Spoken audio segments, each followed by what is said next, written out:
Yes, let's go, we're saying on this side. Good afternoon, everyone. I'm really impressed with the turnout because the weather is so nice that, you must be really determined to have come to this workshop. And we're very happy to welcome you, therefore, to this workshop, stakeholder workshop, member states and stakeholders together on the revision of the governance regulation. Very happy to have so many here in the room, but of course also quite a few, I think, online participating in this discussion this afternoon. It is a full agenda. We wouldn't have brought you here otherwise. So first there is a few words of introduction by Pierre and me. Then we have a presentation by the contractors, Rambo and Ecologic Institute, who are supporting, us, DG Energy and DG Klima, with the impact assessment for the revision of the governance regulation.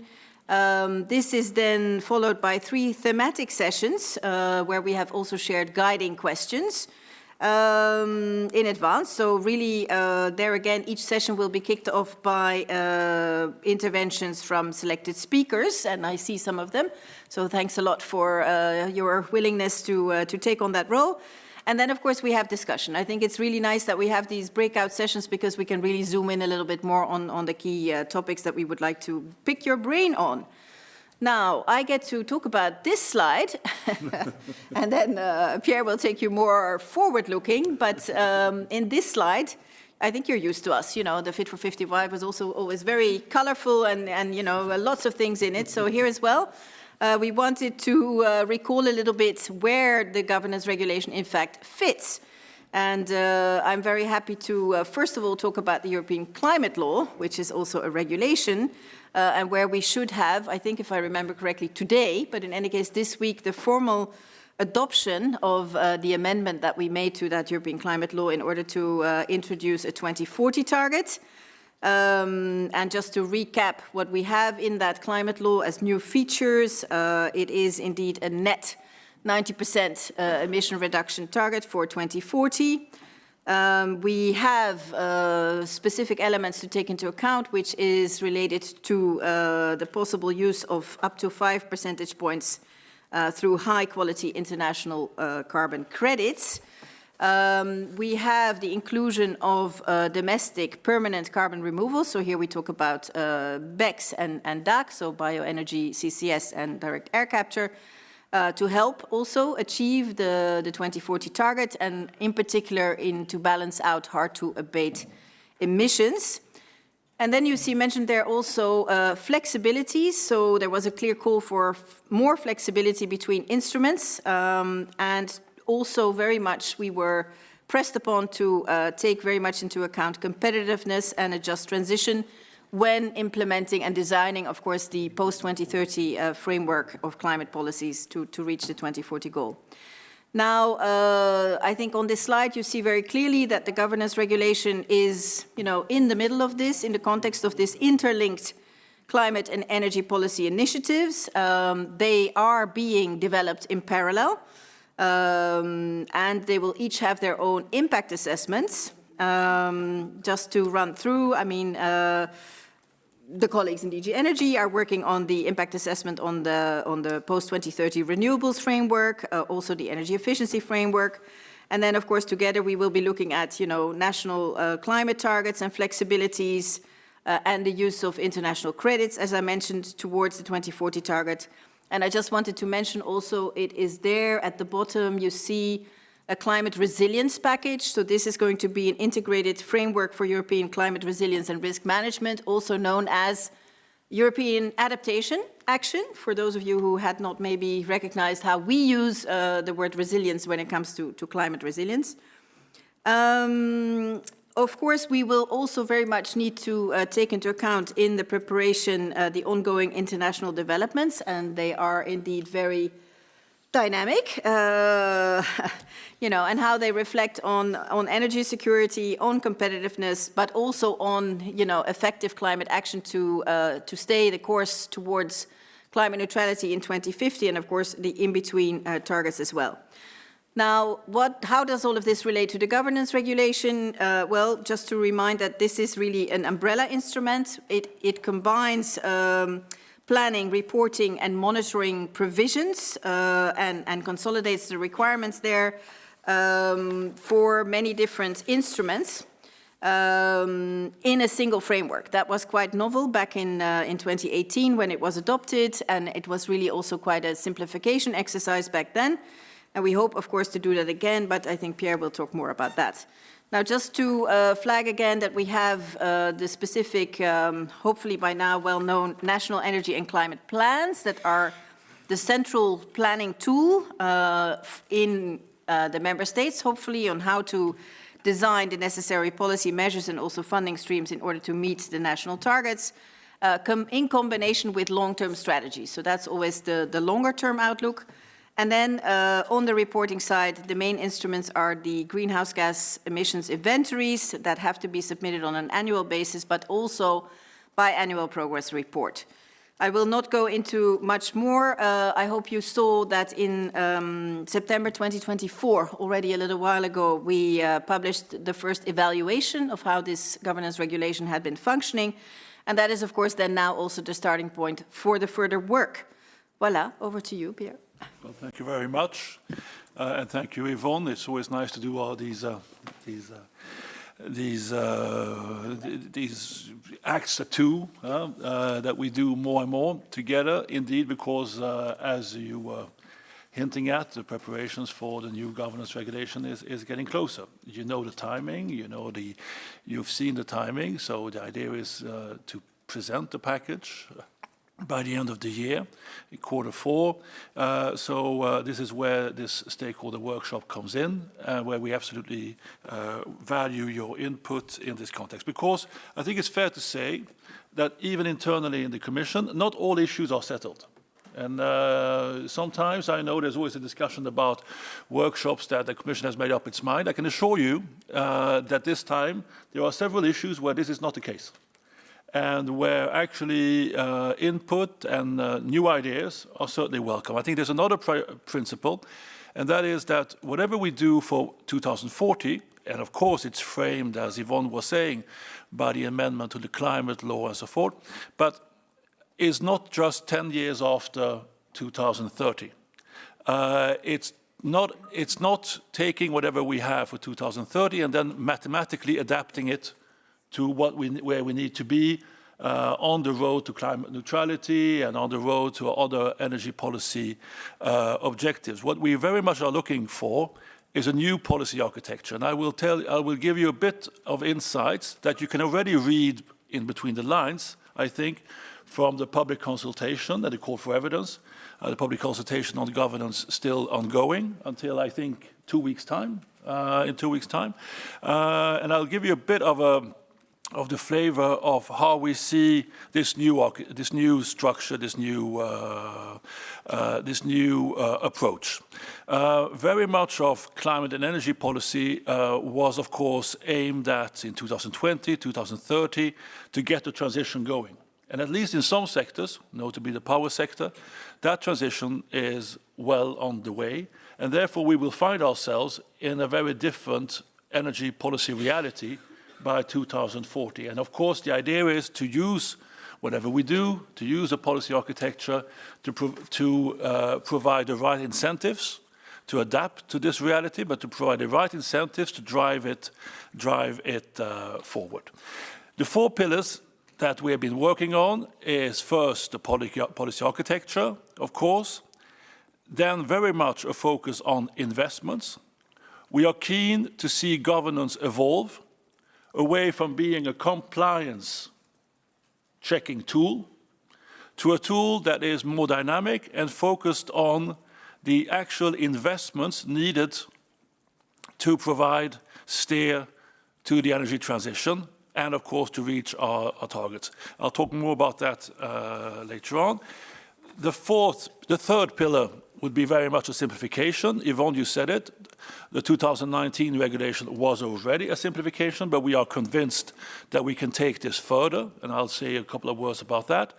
And then, as a delivery tool, very much the partnership with member states, using some of the structures that we see appearing, such as the Energy Union Task Force, which, as you know, some of you know at least, is meeting on Thursday to discuss energy prices and, of course, the situation now in the Gulf and our vulnerabilities and the price evolution also in that context.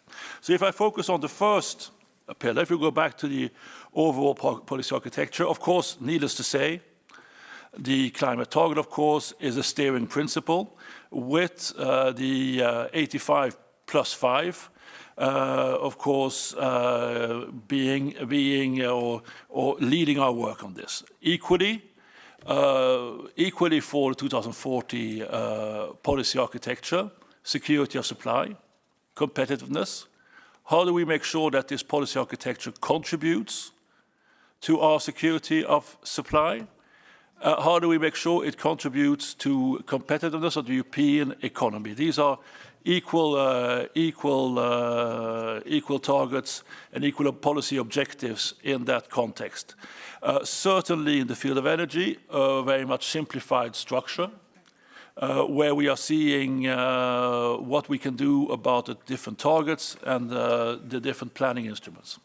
When we talk about investments, we see the NECPs evolving towards what we call investment plans. We haven't found a good acronym for them yet, but I don't think we think we will find something nice.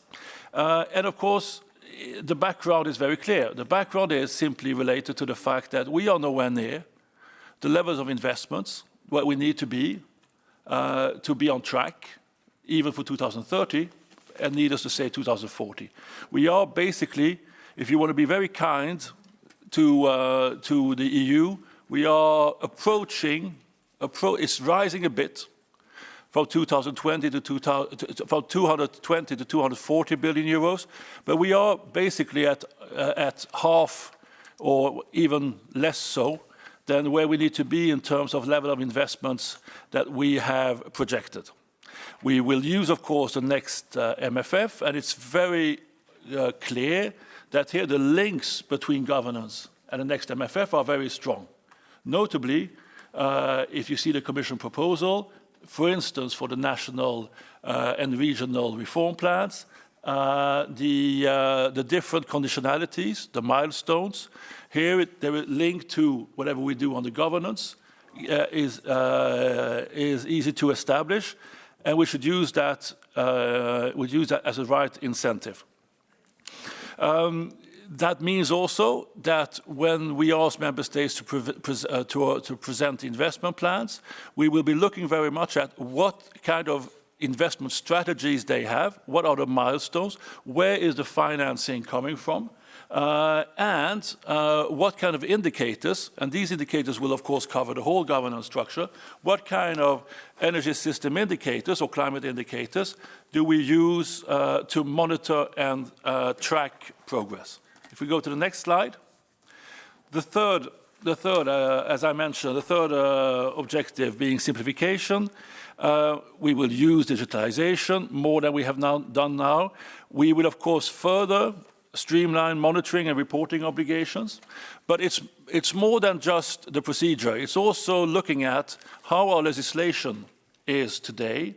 I can only speak, of course, for energy, but a lot of it applies to climate as well. It's obvious that in the field of energy, there is still overlapping legal provisions. It's very interesting to see the number of plans that we ask member states to do. And we are convinced that there is ample room for simplifying the different planning instruments that member states have to contribute with in the field of energy, and of course a discussion on what are the most appropriate targets, notably in the context of what is the energy policy or energy mix reality by 2040, an energy system, at least a power system, very much based on renewables, complemented by nuclear and some other forms of low carbon sources. But that is very much the notion. And then finally, in terms of partnership with the member states, here I think the key word is dialogue. We have all lived through, barely, I would say, the process of the NECPs, a rather interesting process, even at human level, and you would think that there is a way to actually engage with the member states and make sure that the member states have the tools for delivery in a more efficient way. That's why we will try to focus on implementation dialogues. We will use the Energy Union Task Force very much as a steering platform, and very much also peer-to-peer learning, the role of stakeholders. One debate that is, of course, will be vivid, and I'm sure there are some representatives here as well from that, is the role of the devolved levels of administration. That is certainly also a thing. So this gives you a bit of a flavor of the 4 headline chapters. When I talk about these headline chapters, the idea, of course, is that a new governance regulation would reflect this structure. But as you see, we are still very much in the work of principles, and a lot of it still needs to be ironed out before it can be presented as a legal text. And here very much, as again, input, and we look forward to the discussion. Thanks a lot. Thank you, Pierre and Yvonne. Good afternoon, everybody. It's nice to see a lot of known and new faces. My name is Cécile Hanoun. I'm heading the unit in DG Clima, responsible for climate governance, plans, and mainstreaming. And together with Sati Nacheva, who is in fact leading on the governance regulation, we are super happy to have the occasion to see all of you and hear all of you today. Just in case you wonder who you all are, we are very happy because we got a mix of member states representative, NGOs, industry representatives, academia, EU and other international institutions and members of the civil society to discuss the revision of the governance, which, as Pierre mentioned, is due by the end of the year. Today, we really see an occasion for us to listen to you and for you to provide input to us. Pierre also reminded the public consultation was launched in December. You still have a few days to react, and we'll be looking forward to your replies and any position papers that you want to share. Of course, today's workshop builds on earlier stakeholder consultation and our collective experience implementing the regulation over the last years. In terms of prior stakeholders consultation, some of you may remember that we had a similar workshop which at the time we found very fruitful ahead of the adoption of the report on the evaluation of the functioning of the governance regulation, which we finally adopted in September 24. Maybe I'm sharing briefly a few of the takeaways of the evaluation at the time, that we found that in the evolving political and geopolitical context, and this is not getting any easier, but until then the regulation managed to keep the EU on track to meet the target and to make planning and reporting more coherent, integrated, and simpler. We also found at the time that the introduction of national energy and climate plans improved the strategic planning within member states, of course, but also to some extent between member states with cross-border regional cooperation. As we say now, we look at ensuring the delivery of the post-2030 targets. And I think we want we see very much the governance regulation as contributing to strategic autonomy, economic security, and affordability, which in the ever-evolving context remain, the sort of the things we have very much at the core of our objectives. We have today some consultants also with us. I didn't mention them earlier, but as very frequent in the Commission, we have a support study to help us with the impact assessment. So I'm happy to welcome also colleagues from Ramble and Ecologic Institute. They will now present the main ongoing support work on the impact assessment. I'm already warning you that we have not planned any time for a dedicated Q&A after their presentation, because we wanted to prioritize the time to listen to you. So listen well to their presentation, but of course colleagues will stay throughout the workshop, so in case of needs later on, I'm sure they will be happy to step in. Then I need to signal also for the people listening to us online that the web stream is being recorded, also for everybody's information. So now I'm happy to hand over to Ecologic, first Nick Evans, and then Pauline Noillet from Ramble, or in whatever order. If I got the order wrong, you will make it right. Thank you. Over to you. Thank you. Good afternoon, everyone, and thank you for joining today's workshop. So today's discussion takes place very much in the context of the revision of the governance regulation. So together, Ramble Management Consulting and Ecologic Institute are supporting DG NR and DG Clima in preparing the impact assessment underpinning this revision. So the objective of the support study is to provide a structured analytical basis to assess how the governance framework might need to evolve beyond 2030.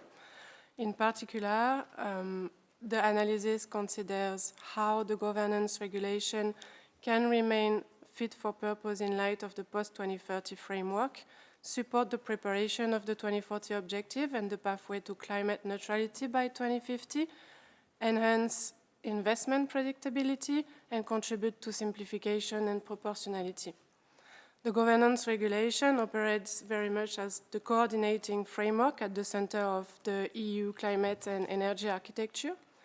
It links EU-level objectives with member states' planning and reporting while interacting with the broader legislative acquis and policy context. So this is the overall framework that our study seeks to examine.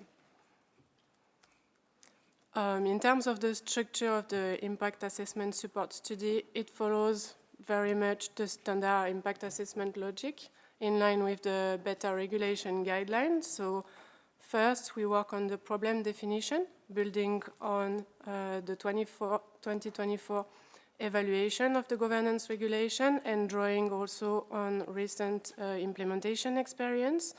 The objective here is to identify governance-related challenges in a structured and evidence-based way.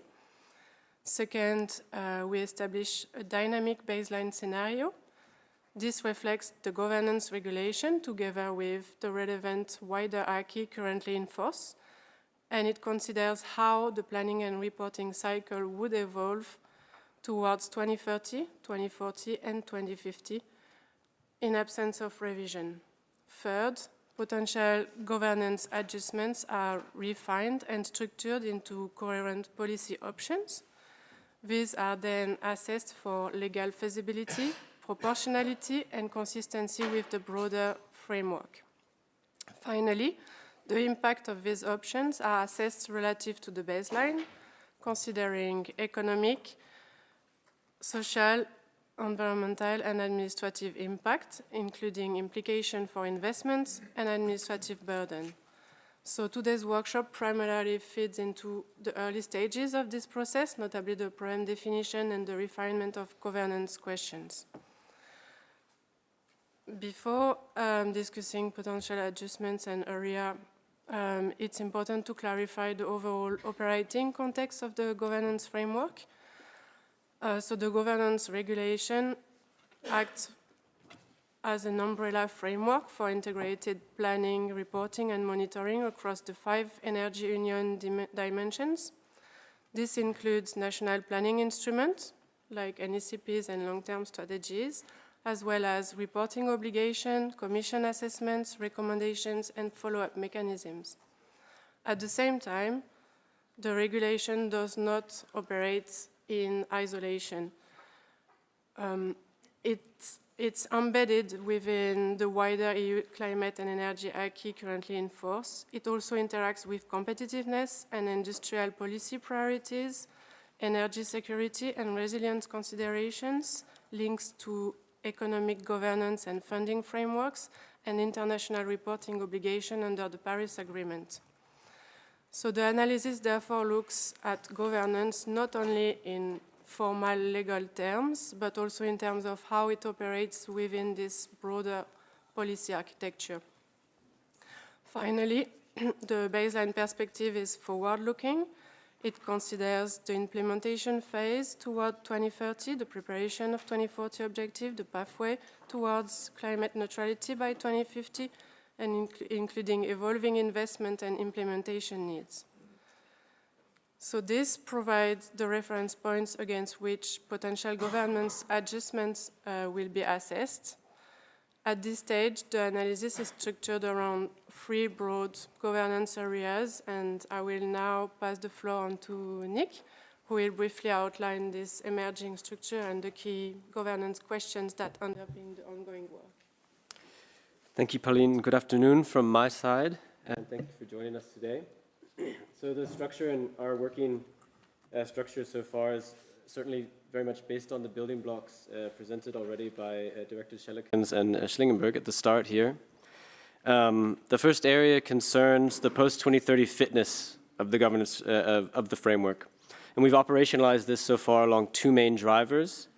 First, the current framework is highly procedural, and it's strongly focused on targets, but not sufficiently focused on delivery.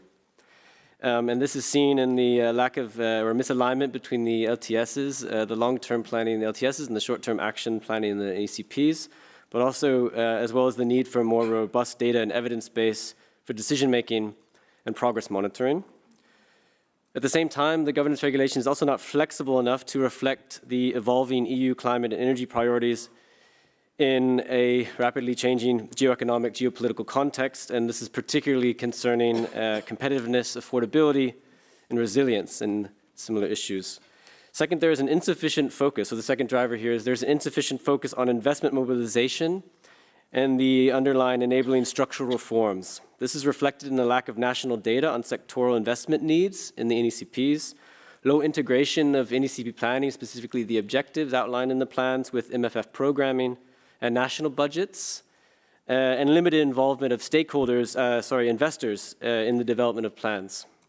So the objective here is to ensure better alignment and flexibility in light of post-2030 EU climate and energy priorities, especially the 2040 ambition with a view to climate neutrality, but while also providing a coherent and predictable planning framework that can mobilize investment and include relevant stakeholders. The second area of the revision focuses on improving efficiency by addressing the remaining complexities and unnecessary administrative burden. Again, here we've outlined 2 main drivers related to the inefficiencies that we've identified. First, there are overlapping and fragmenting planning and reporting obligations, particularly in relation to instruments outside the governance regulation.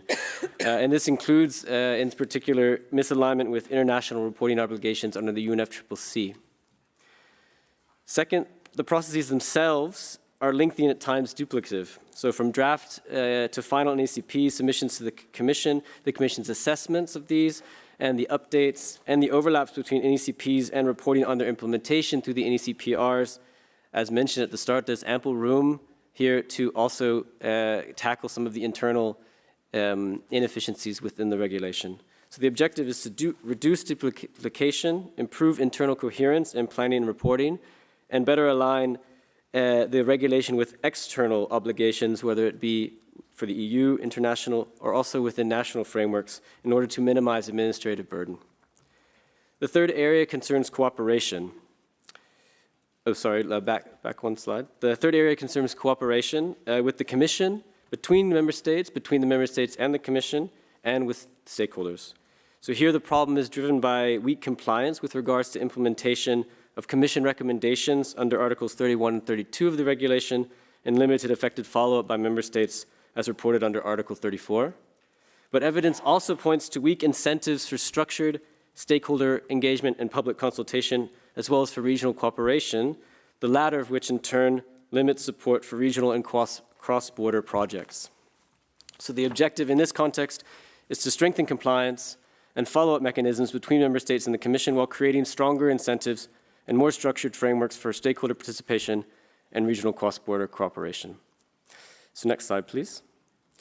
So why are we here today? Following the logic of the problems I just outlined, and this is the intervention logic, the impact assessment, and their corresponding objectives, the key questions we'd like to explore today are how can we improve the NECPs and their development process, so not just the plans, the substance of the plans, but also the process surrounding them, so they support a more predictable investment environment. Secondly, how can the regulations, planning, and reporting obligations be simplified and streamlined?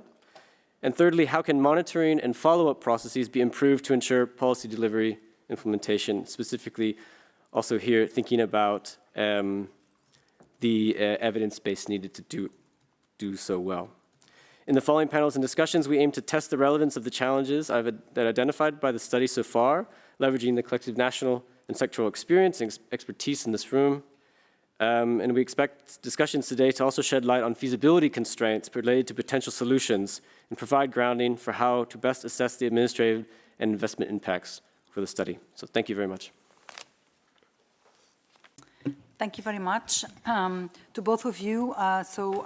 Pauline and Nick, who are working with us through this contract, and their work will feed into the impact assessment that, as you know, according to the principles of better regulation, underpins any Commission's proposal. So perhaps a word about me. So I work with Cecile. Cecile is in DG Clima. I'm Palabra Marquez. I am the counterpart in DG Energy in Unit A1, Policy Coordination and Strategy. And I have the pleasure of sharing this, the implementation and now the revision of the governance regulation with Cecile in Clima. So just perhaps picking up what our colleagues from Ecologic and Rumble were just saying, so pinpointing the questions for which they are looking for an answer, this actually corresponds to the way we have organized today's workshop. So we have 3 sessions of roughly 40 minutes, 40, perhaps we have to stretch a little bit, with guiding questions. And these sessions will look in depth into the role of the national energy and climate plans as investment plans. That's the first session. Then how can we streamline integrated planning, so looking at the streamlining and simplification. And the third topic we'd like to go in depth and collect your ideas is when it comes to improve our tracking of progress, to make it more effective and more transparent. So as already been told, we are very lucky to have around this table and also online a very good group of organizations ranging from member states to energy companies, to representing the sectors, civil society, NGOs, academia, experts. And all of you have somehow had experience in working with the current governance framework, or also you have experience in working with other frameworks from which you can extract good lessons and share them with us. So just to explain to you how we have organized each of these sessions to make it useful for all of us. So we will start each session with a few short interventions from different stakeholders who we have invited to kickstart the discussion. Then we'll use Slido. And here we'll have questions that will be asked. And we would appreciate that answers are short so that we can quickly check them through and extract the conclusions for those questions. I would also like to refer that you can always provide, of course, in addition to the open public consultation or any position papers that you may like to share with us, we can also today provide written input through the Q&A feature that exists in Slido. So even if you do not, are not able to take the floor, you can provide input and react to the suggestions that were tabled by other organizations. So in order to access Slido, we will show in the screen the access codes, and you can also scan the QR codes as you prefer. And when it comes to those of you following online today's session, please do not forget to indicate which organization you represent when you open Slido. This is very important to us also to track who exactly is behind the screens. Your answer will not be visible to the other participants, so you can relax on that, but for us it's important to keep track of who effectively has been with us here today.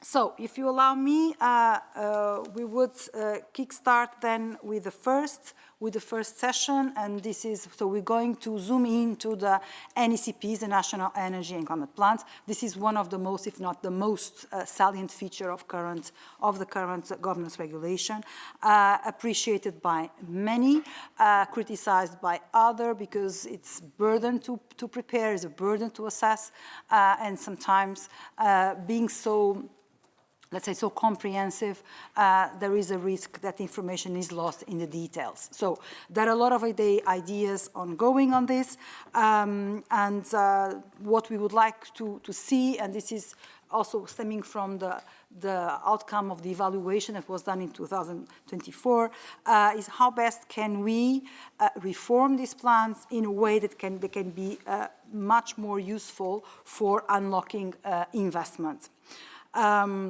So we will look into this issue of in depth in our impact assessments, and here our key question is really how can the future governance regulation be strengthened to contribute to a more stable and predictable investment environment to private investments in the transition, so in using the NECPs.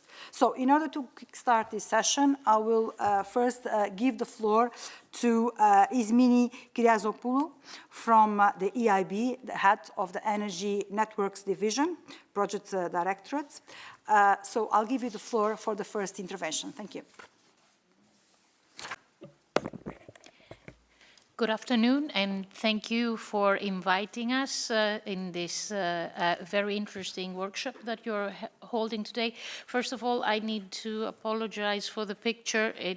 I'm beyond recognition. I need to apologize to my colleagues from the Commission because they were desperately looking for me in the room and they couldn't spot me.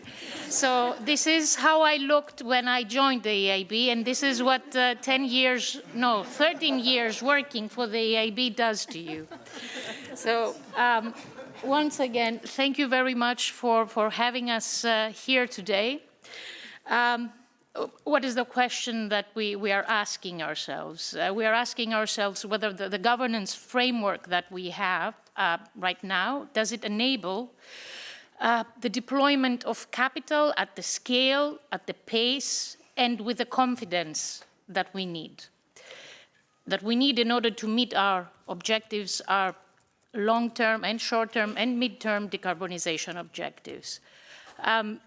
We at the EIB, we sit a bit between, we sit at the interface between public policy and private investment. What we can share with you today, and you obviously also observe it, is that capital flows when the signals, the policy signals are credible, are resilient, and are sufficiently detailed. Now, and the governance regulation and the NECPs have already done a lot in this direction. They have improved coordination between member states. They have set up the objectives, and they are the scene setters at the national, let's say, within the national boundaries in order to achieve broader EU-level objectives. But we are here today to discuss, is there anything else? Is there more? Is there something more that we need in order for this context to become, to function for us as an investment plan? And from our perspective, we debated a little bit internally, and we don't want to come to you with a long list of points for consideration, but there are 3 points that we consider key. As the EIB, as I was introduced and I introduced myself, I am heading the division in the technical department of the EIB that deals with energy networks. So we deal with a lot of projects that are, let's say, nationally contained, but are also transboundary, interconnectors, if you wish. So for these projects, if we want to underpin them in a robust way, the NECPs need to be, in the future, let's say, have a convergence in objectives. The second point that we would like to put forward for today's discussion is that the focus on investment gaps. Aspirations are, of course, they have their place, targets have their place, but investment gaps, pipelines, sequencing of projects play an important role when it comes to investment decisions. And the third point that we would like to share with this group today is the need for, when it comes to the NECPs, for resilience. We need stable objectives, but at the same time, objectives that can adapt in an ever-changing environment that we find ourselves in these days. We believe that NECPs can function as an investment planning instrument, a platform for identifying gaps, and scaling the ambition where needed, channeling, from our perspective, both the financing and advisory support to the sectors that are mostly strained and constrained, and where we make a difference, where we make more impacts. And we are here today to see how this can, what avenues do we have in front of us to make this happen. Thank you very much.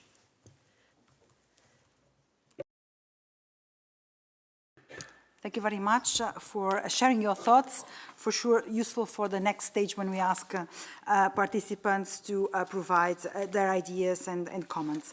I'll now move to the second speaker, Mrs. Dort Nielsen, Director of Strategic Engagement in the Institute for Climate Economics. Please, the floor is yours. Thank you very much, and thanks for the opportunity to briefly present some points to kick off here today. So just briefly, Institute for Climate Economics, we are a think tank that works on transition financing plans, amongst other things. We publish once a year the European State of Climate Investment report that assesses the annual investment levels in the climate transition in Europe, and also the gap, which resonate with what Mr. Selikin said at the beginning, so we're halfway. So we focus on transition finance plans in France and abroad, and on tooling countries to plan and finance the transition. And this is based on previous work on assessing financing gaps and green budgeting, and also recognizing the limits of those exercises. Transition finance plans is an iterative process. We have some 10 years of work in progress in France on these issues. The regular questions are, how much does it cost, who should pay, which policy levers can help reduce the public bill? And so to answer these questions, we've developed a methodology or framework for transition financing plans that can serve as an inspiration for the current debate on turning NECPs into investment plans. And I want to just take you through some building blocks and the intervention logic of those building blocks in the interest of time and clarity here. Just as a basics and by way of introducing then turning NECPs into investment plans that would offer member states the opportunity to set their strategic investment priorities for the transition at national level. These plans, they should underline priority and structure investment needs at national level, clarify where public and private investment should be prioritized and mobilized first, include sector-specific and pluri-annual investment trajectories with milestones and investment breakdown. This is also about aligning climate and financing plans, which often operate separately. They should also respond to a strong demand then for investors for greater flexibility and clarity regarding national strategic direction for investments. So our model includes 4 very basic steps for investment planning, which are then articulated around sort of key questions for each of the steps. And the first step is around, so how much? So translate climate goals into investment roadmaps. So everything that's around us, our homes, our vehicles, our factories, our farms, roads and bridges, and so on, they all require investment at some level to become compatible with a net zero in scenario. And these investments will not happen overnight. So the first step is to assess the investment needs and gap against the emission reduction targets and to shape a roadmap that's spread over time and cover the whole economy, all sectors and actors. The second step is then asking the question, who is investing and how are these investments financed? Who should invest and how much? What share of projects should be led by the state, by public agency, by sub-national governments, and which investment should be triggered by households or by companies? Securing subsidies and loans and guarantees is often a condition for projects to go ahead. It's about choices of who should lift responsibility. It's connected to the question about how to fund public action and the share of public and private contributions. And this may indeed differ from sector to sector. The third step is about how to support and encourage these investments that are needed. It's about deciding on policy options and associated funding. The answer is a mix of regulation, capacity building, co-investment, loans, etc. The policy mix will be specific to each country. And the point here is to be able to integrate financing resources as part of an orderly funding picture, not a project-by-project basis where the overall efficiencies is undermined by lack of consistency in the public action. A fourth step is then piloting and implementation. And governance is a crucial aspect of any financing strategy. This transition implies major changes. So ministries, so that includes climate ministries and finance ministries must collaborate and have joint ownership of these financing plans. Piloting tools such as climate budget tracking or simpler dashboards can support the implementation of financing plans. It's about having a comprehensive view of actual spending and its impact over time. And such plans are by nature living documents, unexpected events and developments, crises, if you like, as we've seen plenty of recently, must be taken into account along the way, and also national choices and targets evolve with political developments. So just to bring these points together, these plans are also, it's also plans for economic transformation and modernization of the economy through investments in equipment and capital. And they can go beyond achieving climate and energy goals, but by modernizing the country's infrastructure, buildings and equipment, which is useful to take into account in the current context where maybe even just pitching climate and investment plans can be challenging. Thank you very much. Thank you so much, Dorte Nielsen, for your intervention, actually both interventions. Very useful to kickstart this discussion. And before we open the floor, I would like to invite all of you to go to Slido and either type the code or just take a picture of the QR code so that we can proceed. Yeah, I think you're all there. Good. Well, we have two questions, and I will launch the first question. And as I said before, we'd appreciate if you could use short sentences, so no long paragraphs, otherwise we will stay the whole day in this session. So the first question is on the screen. So what for you are what elements should the future NECPs include to provide the information to effectively mobilize the necessary investment? So how can we best provide medium and long-term investment certainty while keeping these NECPs still relevant and up-to-date? So the floor is yours.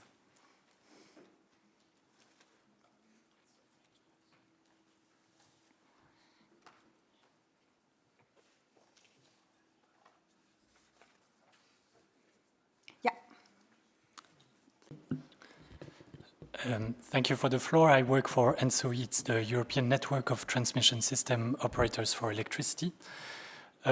We are still finalizing our position and we will answer the consultation, but I want to already make 3 points on behalf of ENSOE. First, a general point on the objective and the scope of the regulation. We support the idea that the regulation should promote direct electrification, renewable energy and energy efficiency. But at the same time, it should be made sure to maintain the balance between the EU-level coordination and national responsibilities. So that's, this balance must be achieved. A second point may be more specific on the investment decision. We would like to underline that the network development plans that are developed at national levels to plan the investment in grid infrastructure, etc., should remain the investment plans for grids, and that NECPs should not replace or duplicate those investment plans. Instead, we think the revision could be helpful by improving the quality of the NECPs and the detail of the NECPs that can then be taken into account by the TSOs when developing their NDPs.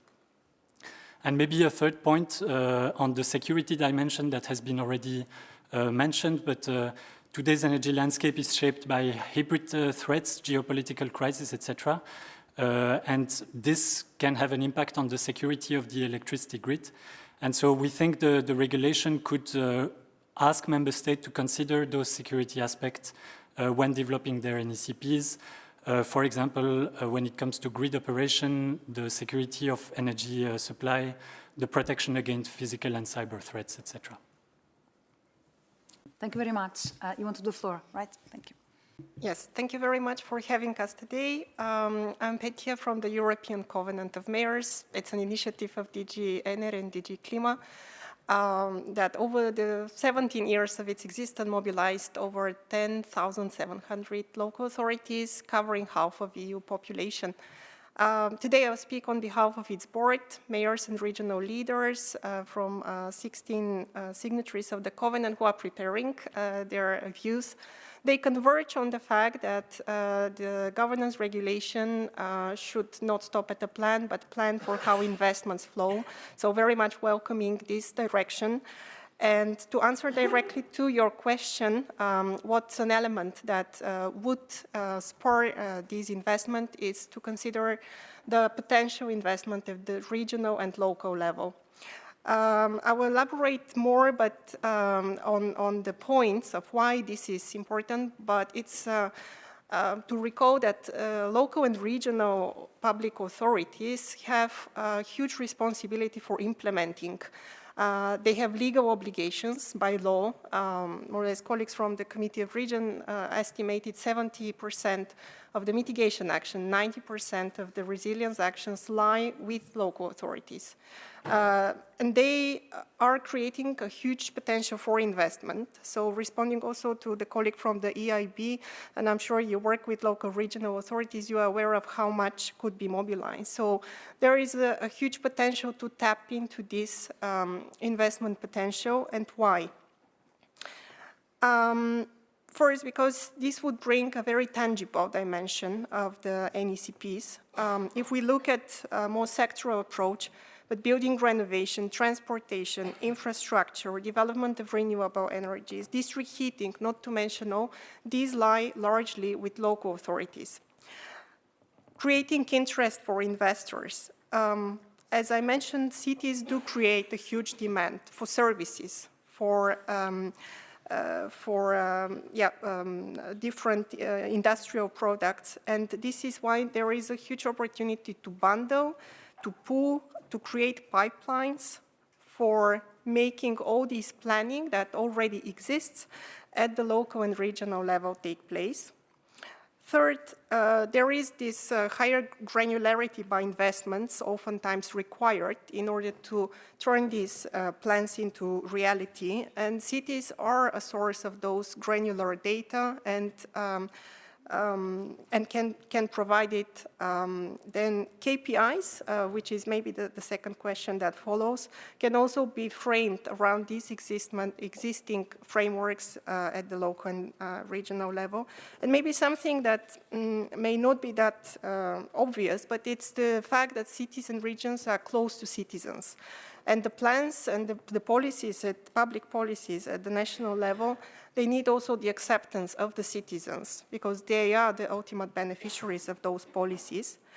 Then, last but not least, by having this structural approach towards investment plans, which create pathways for also funding, for investing into the plans of regional and local authorities, likely those multi-level governance approaches that we struggle with and also the assessment show that are not as effective as we wish to be could become more inherent to the system, that they are not so much enforced on the system, but are a part of it in its design. I also recognize that around the room, around the table, we have representatives of the member states. And here, of course, is Covenant, but not only. There are also other initiatives working at the national level. We'll be very happy to get into the details because we need also the details. We always stay high level. The details of majority of member states, how the CCAP framework and other planning instruments at the local and regional level are embedded. I cannot but mention examples of Italy and Spain, where the CCAP framework is moving on at an accelerated pace and is recognized by regions, but also national level. In the Czech Republic, we work with the ministry who've recognized the CCAP framework. Also, Cyprus using RRF funding. I can continue, of course, to elaborate, but that's not the purpose. And therefore, I hope I provided more concreteness to your question. Thank you. Thank you so much.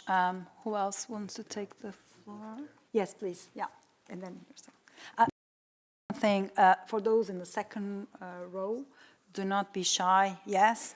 And you can use, there is a mic over there, if you don't mind just standing, okay? And the same here on this side for those behind me. Thank you. Please. Yes, Anata Kuhn for SGI Europe. So SGI Europe is one of the social partners of the European Commission, the social dialogue. We are representing public employers.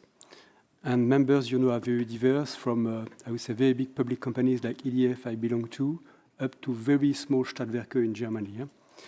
So we have discussed the question of not exactly NECPs, but how to be sure that we can tackle the -90 objective by 2040. And as said just before, we think, you know, investment decision must be taken at the right level. Should say member state, regional, local, depending on where, you know, the good investment can be decided regarding national, regional, or local needs. We think that is very important, as you said. Second point we think is that NECPs should be here, you know, to be sure that decisions in nature of investments are made respecting all technologies. And we do believe, you know, that a technology-neutral approach should be adopted to include all low-carbon technologies in NECPs, and that should be then sent to the Commission by NECPs, and then it's up to the Commission to check that national, local, and regional choices are contributing to the greenhouse gas target emission reduction target. Thank you very much. Please. Thank you. So I represent CLG Europe, which is a cross-sectoral pan-European group bringing together energy providers, companies working on industry and other sectors. So my messages for today are more around the principles and reassurance. So we welcome the will to make NECPs and the post-2030 climate and energy framework more investable and bring together competitiveness, decarbonization, and energy security objectives, because the businesses we work with see these objectives as mutually reinforcing and non-exclusive to each other. Also, we recognize the need to really scale up investments, but the investment case is here, and there are some investments that are already happening now. So in order to develop them further and to remove some of these obstacles, what businesses need as, I think, key principles are regulatory stability, predictability, and also coherence of a political framework.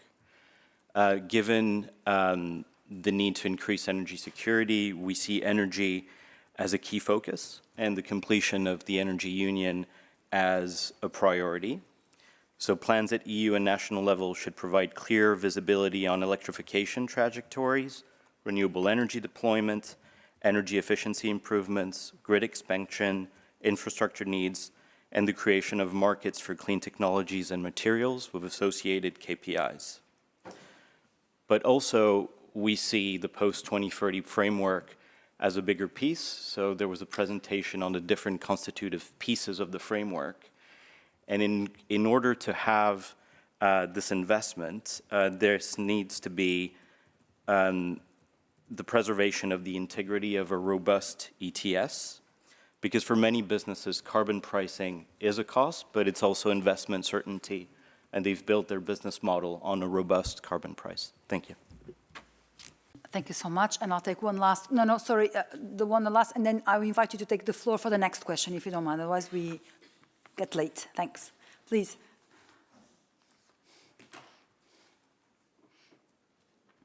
Thanks very much. Sebastian Obertür of the Flemish Free University of Brussels, and it's Brussels School of Governance. I just wanted to highlight one aspect that I think was already coming through there, and that is the importance to think of plans not only as outputs and plans that are on the table, but as process. And in that process, to have proper public participation to actually get all the stakeholders on board, and perhaps not only in drafting the plans, but then also regularly when implementing the plans. And just our research that we're doing is actually on public participation so far in the NECPs, which shows quite significant shortcomings or room for improvement, if you so wish. And I think it's very important from that angle to think about how that can be made less of a box-ticking exercise, of an afterthought, how to bring stakeholders in, but to actually think the whole process as one of participation so that everybody is on board, and that will obviously also facilitate implementation. Thanks very much. Thank you so much for offering your thoughts. And now we have on the screen, we have the second question I would like you to address. So how can the governance mechanism strengthen credibility and accountability at both EU and national levels? What role should key performance indicators eventually play to identify and monitor medium to long-term investment requirements and financing sources at a more granular level than what we have today? Please, the floor is yours, so those who wish. Yeah, your neighbor wanted the floor first. Yeah. Yeah, so you can come first, thank you. Thank you for the opportunity. My name is Tapio Laakso. I represent the Climate Leadership Coalition, that is North European Business Climate Network. So investment certainty and market incentives to deploy clean solutions are in the center of our work. As geopolitics itself create uncertainty, the policy should aim to increase investor certainty and not create more uncertainty. And that's why I want to echo the need for very kind of clear policy systems and robust ETS also. Transparency and comparability of national energy and climate plans should be improved. Keep targets, but add a small set of delivery KPIs that give early warning if the implementation is drifting. For example, national electrification indicator, grid build-out, permitting lead times, flexibility deployment, industrial decarbonization project pipeline, and so on. Thank you. Thank you. Yes, please. Hi, I'm Sanjeev from the European Geothermal Energy Council. Firstly, I just want to endorse everything that was said by the EU Covenant of Mayors. We fully support the need to have local visibility in all of the investment plans. Just a couple of points. I think it will be important to, we're still developing our position, so that will come later, but it's important to have energy consuming sector visibility. So, for example, the building sector, the transport sector, surface transport and aviation, that levels of granularity, so we can actually start to measure the progress in terms of the volume of investments going into particular types of sectors. What our colleague from the EIB said is absolutely essential for our sector, is the need to have that degree of granularity for all of the options to be considered. In our specific sector, we are statistically invisible and politically far from the radar at the moment. We expect that to change hopefully very soon. So there is a need to be technology specific where possible in the plan. Thank you. Thank you very much. Yes, please, the floor is yours. Yes, thank you very much. I'm Michael Bianchin from FEDAREN, so the Federation of Energy Agencies and Regions.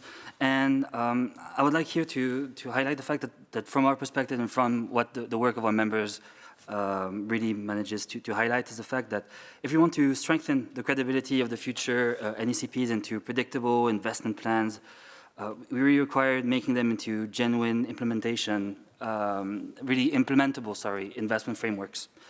And local and regional authorities, as mentioned earlier by the Covenant of Mayors, are very much indispensable in delivering the EU climate energy objectives, and they mobilize a significant portion of what will be the different climate-relevant investments, besides holding the different competences in building, the renovation, transport, energy systems, and so on. Therefore, for us, we believe that the revised NECPs should include a national investment strategy reflecting local investment needs in a dedicated territorial chapter.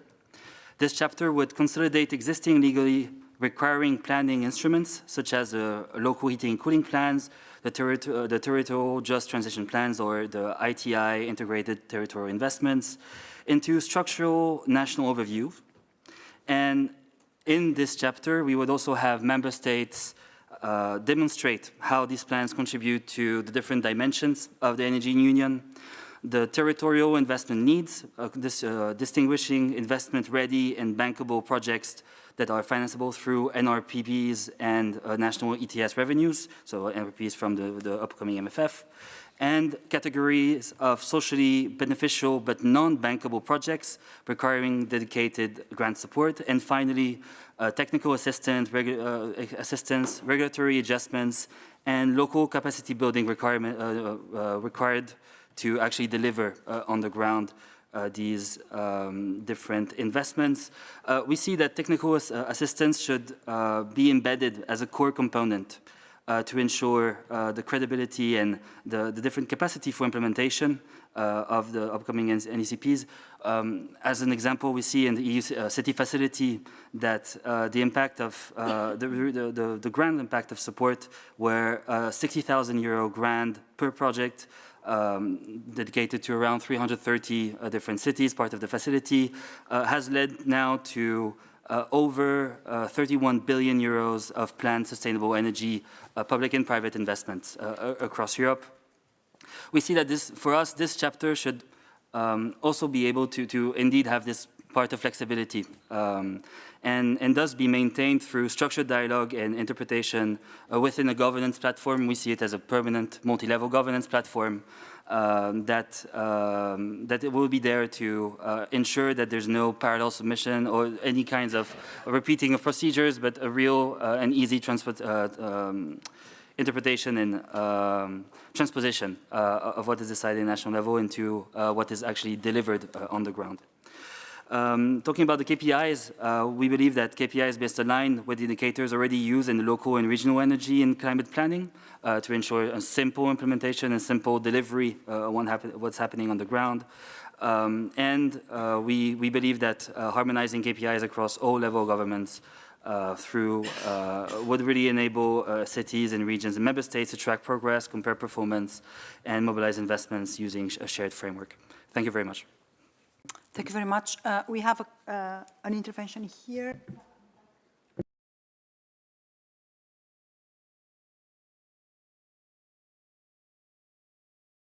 I'm Thea Whitmanska from Reform Institute, an independent think tank based in Warsaw. I wanted to refer to the KPIs and the harmonized framework that is being discussed.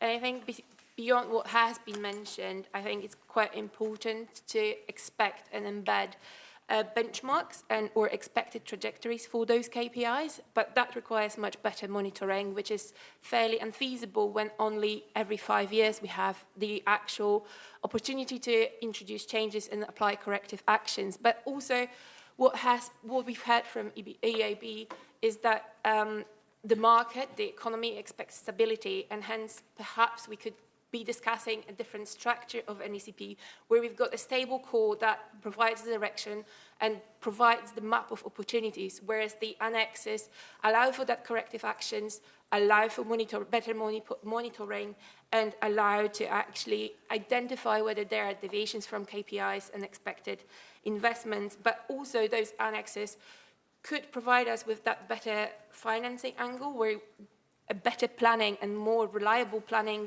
more responsive planning to realities is being done and revised. And for that purpose, the biannual reporting cycle could be made better use of. Thank you so much.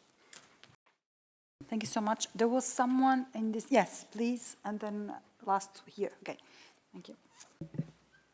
Thank you very much. Paul Kenny from the European Heat Pump Association. What I think is really clear when we think about the investment strategies. So a lot of our members invested in 2022, not on the basis of the NECPs, but on the basis of increased demand from consumers. And it is increased demand from consumers of the net zero technologies that we talk about for the energy transition that will guide investment, not government plans. So government plans, the KPIs and what we put behind them have to be about how they will get that demand to increase. And I think that's the really important thing, whether they're making the incentives, the electricity to gas price ratio, but the clarity on what the KPIs are and how they will generate that demand for the products is the only thing that will actually to drive these plans to be investable. And when we think about that, I think it's very important that we say, I'll use heat pumps as an example because that's why I'm here, but it applies to all technologies. We know how many heating systems are in each of our countries. We know what they currently are. We know what they need to be by year to make the investment plans, and then we know what needs to do to drive those plans. And that should be very clear for each sector, whether it's an EV or a battery or a grid technology or so on. It's all the same. We know where we are, we know where we need to go, and it's really important that the NECPs and the KPIs that are there are really clear. Maybe just can I give an example of something we have? This has been on my desk broadly since 2012. It's anyone know it's the EU Statistical Pocketbook. And we have, each country has a page, and in each of those it has all of the energy statistics. It could very easily have 2 pages on the NECP, how many cars you have that are currently fossil fuel, how many that you have electric, and what does that need to be differently, so that it becomes really transparent and the KPIs really useful, really clear. And maybe just to round this all off, I'm not here representing my colleagues in the Irish government, but I did work very closely with them in my last job putting together the NECP, and it was several people for 18 months to try and pull that plan together. And as a ministerial team that I worked in, it was almost impossible to take the document and the plans and convert that into something that we could digest as a ministerial team to make sure that the ambition was there. And when we had those, so there was a question from the School of Governance,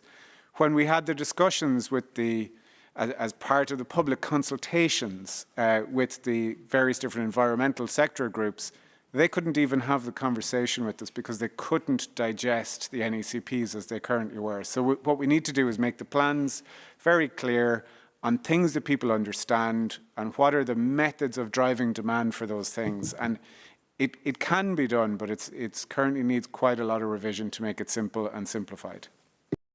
Thank you very much. We will have also ample opportunity to discuss the simplification because we will very much look forward to that in the next session. I see one request for the floor and then we go to Portugal. Thank you. Thank you very much. My name is Michael Forte. I'm with E3G, Third Generation Environmentalism. We're an independent climate and energy think tank, and we've been working quite a bit on the intersection between the governance regulation, the climate and energy governance framework, and the economic governance framework. And I think this is particularly relevant to this question about the KPIs, because on the decarbonization side, I think the governance regulation could benefit from KPIs that more meaningfully track the enabling conditions for whole of economy decarbonisation rather than just the outcomes in terms of GHG emissions. And these wouldn't just necessarily be investment KPIs. You kind of have an integrated dashboard of indicators. I think the work that's been done by the European Climate Neutrality Observatory is a good example, which would offer you a more granular reference framework to then design the policies and measures that you'd include in the NECPs, and then also be able to track their implementation across the economic governance framework, potentially through the NRPPs, the semester country reports, and then the medium-term fiscal structural plans. So in doing so, by embedding the energy and climate plans more visibly inside the economic planning, you would be able to strengthen the credibility and the accountability of that process. Thank you. Thank you very much. Portugal, please. Thank you. I was worried that member states should only intervene by Slido, lucky that we don't. So thank you for the initiative. This is a good way to start alongside with the very comprehensive public consultation that already gives us an idea of the Commission ideas for this revision. I'm Paulo Lourenço from the Portuguese Climate Agency that works within the Ministry of Environment and Energy. And with me is my colleague from the Energy Agency. So two sides from the governance regulation with a huge common view on major issues, but also with different interesting perspectives that also need to be taken into account. This may be the first time that we are thinking about this revision, where and what to review. I do believe that into a certain point we are all glad we're doing it, but at least from my side, we still have only some preliminary remarks linked to the national experience from at least from the climate authority perspective. So we do share the view that there is the need and potential for the NECPs to improve into real investment plans, but there are also important structural challenges in doing so.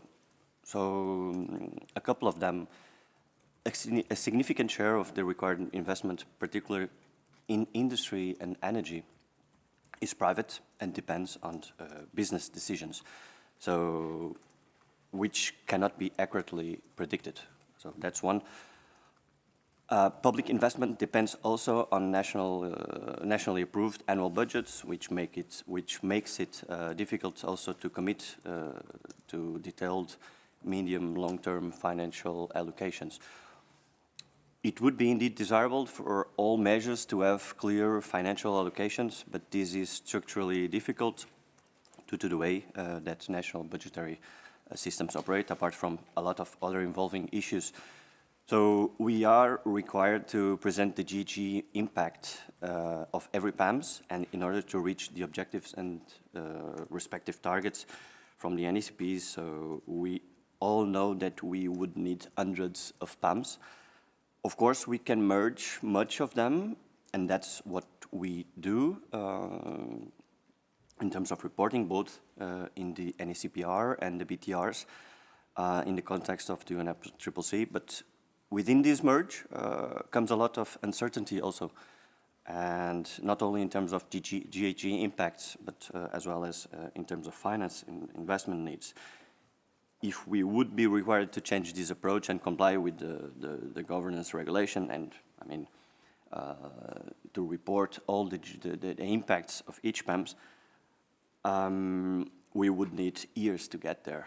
But this also highlights another question, which is the need for greater involvement, and I'm not the only one raising this issue, so a greater involvement of ministries of finance, as well as fiscal authorities, and potentially as well DG Taxud, particularly in the context of structural policies, such as the phase-out of fossil fuels. So this links to the first question. I'm sorry that I went back a bit regarding the second one. So KPIs can be indeed useful if they generally strengthen monitoring and reporting and sectoral ownership. And this is one huge challenge we used to face, at least from the climate perspective. More quantifiable sector-specific indicators, such as in transport, agriculture, waste, could improve accountability and engagement at sectorial level, but they do also need to build on existing reporting systems that already exist, both from the climate and energy, as well as from the other sectorial fields that may exist in order to avoid creating additional administrative burden. So the idea is to have ways to follow how those sectors are evolving and not to create new objectives or targets. And I think I'll stop here. Thank you. Thank you very much.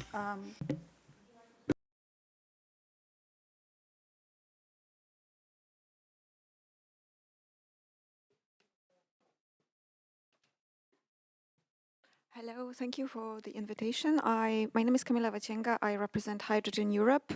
So I represent quite a fast-moving sector that needs to also has great needs when it comes to fast reporting and fast monitoring.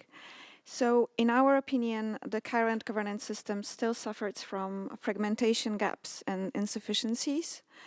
And especially when it comes to hydrogen, it's not designed to track such a sector. In particular, when we look at biannual reporting that leads to outdated data. For example, the biannual reports on NSCPs we're using in 2025, we're using data from 2023, which is definitely a problem for a market that grows and is supposed to grow so rapidly. Also, NSCPs remain primarily a planning exercise, not so much reporting one. There is no monitoring reporting tools inserted in them.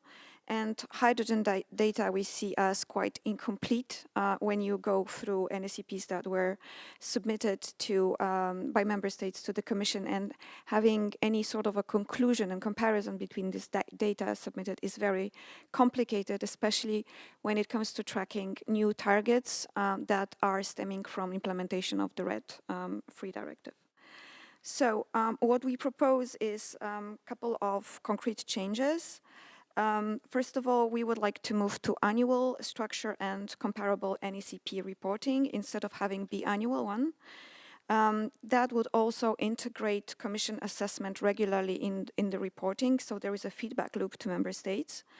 And we must make sure that this reporting is also based on up-to-date data that is provided by instruments such as, and institutions such as Eurostat, which also uses quite a problematic shares tools, and that needs to be improved. Also, we would like to have mandatory KPIs for hydrogen to be able to have a harmonized analysis of NECPs and to require all member states to report in a standardized format, covering all sectors that are now dealing with the hydrogen, for example, industry, transport, but also maritime and aviation sectors. Then we would like to propose strengthen minimum reporting requirements, for example, provide very clear strategies, national strategies for hydrogen systematically in NSCPs, and also ensure complete, consistent, and comparable data sets in those plans. Finally, introduce an obligation to update missing or inconsistent data. That does not exist today, so there is no obligation for member states to follow through, even if what they are supplying to the Commission is pretty much incomplete and not really serving the purpose. And my last part, we would like to complement NSCPs with dynamic EU-level monitoring, so conduct regular Commission's assessment of progress and gaps, which cannot be done only at the end of the 5-year cycle, but more regularly to provide much more granular feedback to Member States on that. And also established bilateral dialogue with Member States. I know it's a difficult ask to make because we are dealing with limited resources, and this is very resource-rich process. And also to track deviation from deviations and actual delivery. That would be very important for us as a sector. Thank you very much. Thank you. For those who have still requested for the floor, I'd like to invite you to stick your statements to the subject we are dealing in this session. We have still 2 other sessions, so if you want to reserve your comments to the other 2 sessions, we would appreciate. So please, in case you want to intervene on this issue, please raise your hands. I saw there was a request here, no longer here. It's on this session, right? It's not beyond the topic of NECPs and investment, because otherwise we risk having no intervention in the other 2 sessions. So then I'll move there. Okay, please. Thank you. I'm Anna Bayomi, working for FEANSA, which is the Federation of Homeless Service Providers, and I'm an Energy Poverty Policy Officer. And I'm here to raise the need to better monitor energy poverty-related developments in the member states, and especially the distributional impacts of investments as various points of different legislations under the governance regulation require member states or suggest to them to prioritize vulnerable households with finance and with energy saving measures, but this is not monitored adequately and is also not happening, as currently public finance is mostly flowing to higher income households, blocking the take-up of private finance, which is a main goal for the EU, to replace public finance with private finance. And on the other hand, financing is not arriving to lowest income households living in the most least performing homes. And in order to improve that situation, to liberate the market for the take-up of loans, we need to redirect public investment into poorest households' homes, and we need to monitor whether the distribution of all the investments are well spread across all income levels. Therefore, we suggest to have a KPI in the updated framework that is representing the share of funding reaching vulnerable households for renovation and energy savings, and also to assess the size of that funding compared to the identified needs of those households in order to deliver on the promise of the European Union to leave no one behind, because if we forget about these households, indeed, millions of Europeans will be left out from the energy transition. Thank you. Give the floor to Ocean Europe. Thank you very much. Yeah, I'll focus on investment. So, from our perspective, investments are based on market visibility and business cases, and you need both to have a long-term stream of investments flowing into Europe. Legislation, from our perspective, is there to guide investments where they need to go. It is the role of member states and the Commission, the legislator, to point those investments in the right directions. In the industry, you can trust us to go and knock on the door of banks, of pension funds, of anybody who has money to finance our projects. We know how to do that. We're good at it. We don't need you to help us on that. We need public support from a financial perspective to create the business case, and we need legislation on the other side to create the long-term visibility that these markets are going to stay in Europe, that the European Union and the member states are interested in those markets, and that we should invest in it. So this is really a key message for us, is we need the market visibility and the business case. And there are a number of instruments you can use to help with that. And for innovative technologies specifically, the EIB mentioned, Dr. Nielsen, I believe, mentioned guarantees. You can use EIB cheap loans or cheaper loans or with a bit more risk, voluntarism from the EIB, that would be good. You have a number of instruments to help financing those projects, but without the long-term visibility, we're not going to get there. So this is echoing back the policy architecture. We have a policy architecture that has worked very well. Quite frankly, the Renewable Directive is the legislation that has triggered the energy transition. We need to maintain it. We need to improve the level of ambition. It is in our interest to do that. If you want energy investments to flow back to Europe and stop going to Qatar, Iran, you name it, with the obvious elephant in the room that we know, that's the direction to take. Thank you. Thank you very much. And one last intervention here in front of me. Thank you. Thank you. Representing the European Environmental Bureau, so environmental organization across Europe. On the KPI and investments, I think that what's been said, that investments are driven by the conditions in the market, so people are taking up the technologies, of course, having the possibility to do so, and long-term commitments, because there's a policy and targets compulsory somehow. I think we support that. But when coming down to KPIs, that we had a feeling that somehow the discussion was also whether KPI should be eventually let further down, substituting some of the targets or becoming themselves guiding lines. We understand that, as Portugal said, I mean, they're good to keep track of either existing or new granularity or new sectors where we don't have homogeneous or horizontal reporting, and then they're certainly useful in that sense, but in no way they are drivers. I mean, they're just good to take a snapshot, right? So we really wanted to make this, to stress the point that we like to keep what is now obligatory there in order to be implemented, because what we looked at during analyzing the NECPs was that, at least also talking with the PEM reps, is that what is not obligatory doesn't get to be implemented as much as the obligatory ones. So KPIs are all good to have, not necessarily a must-have, and but in terms of driving investment, probably this is not what's driving investment. Thank you. Thank you very much. Allow me to thank all of you for your for the thoughts that you offered us and the ideas and also the challenges that many of you pointed out. And I have to say that I'm overwhelmed with the number of written comments that were put in Slido. Of course, I do not pretend to summarize everything that has been said here. We will carefully take everything that you said in the room and also in writing in Slido, and this will be part of our inspiration for the revision. But perhaps just a few lines from me on things that I captured here and there. I mean, I think that we heard across the room on the need to enhance transparency and consistency. So NECPs really need to become more transparent and consistent, and also like this be used to give predictable frameworks for private investors.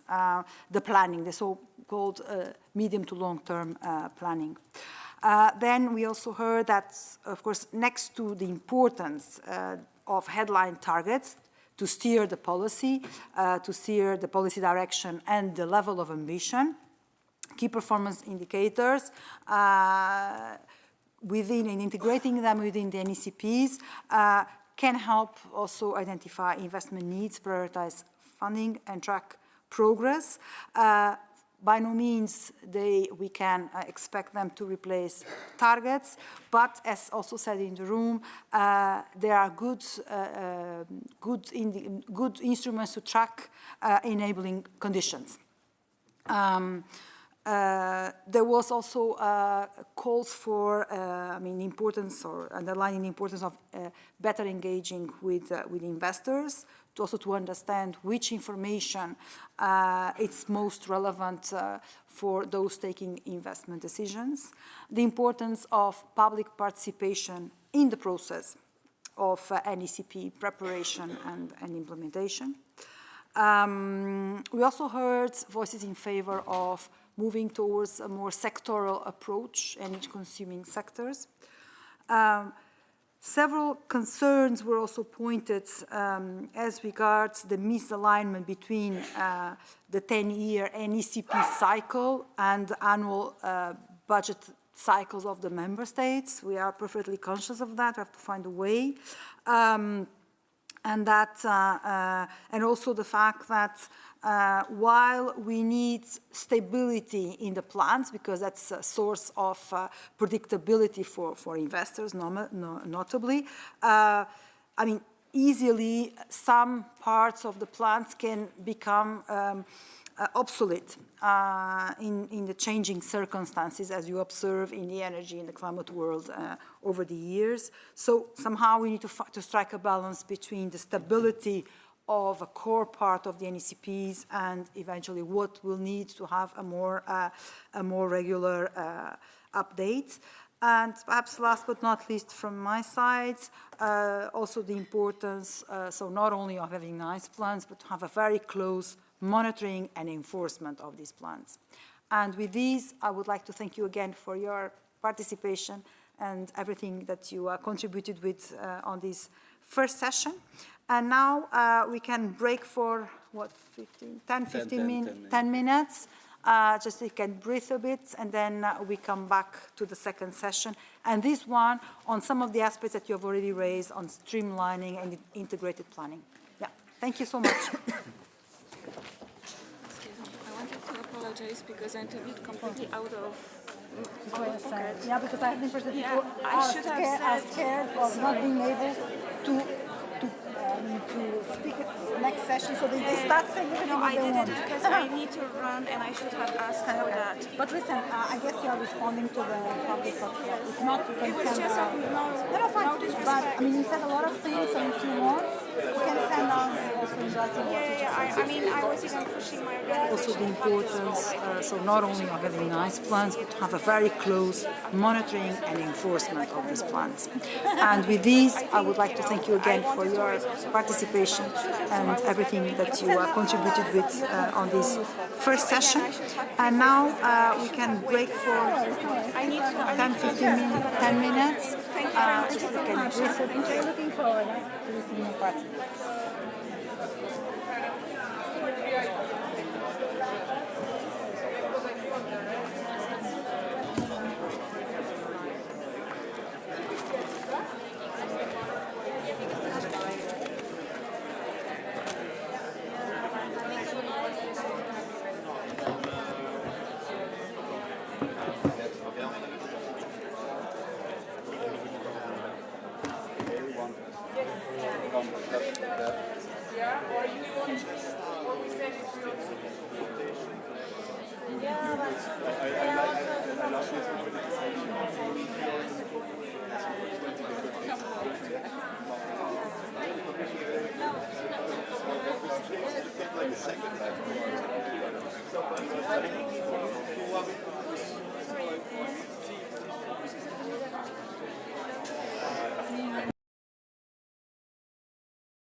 Hello, please take your seats.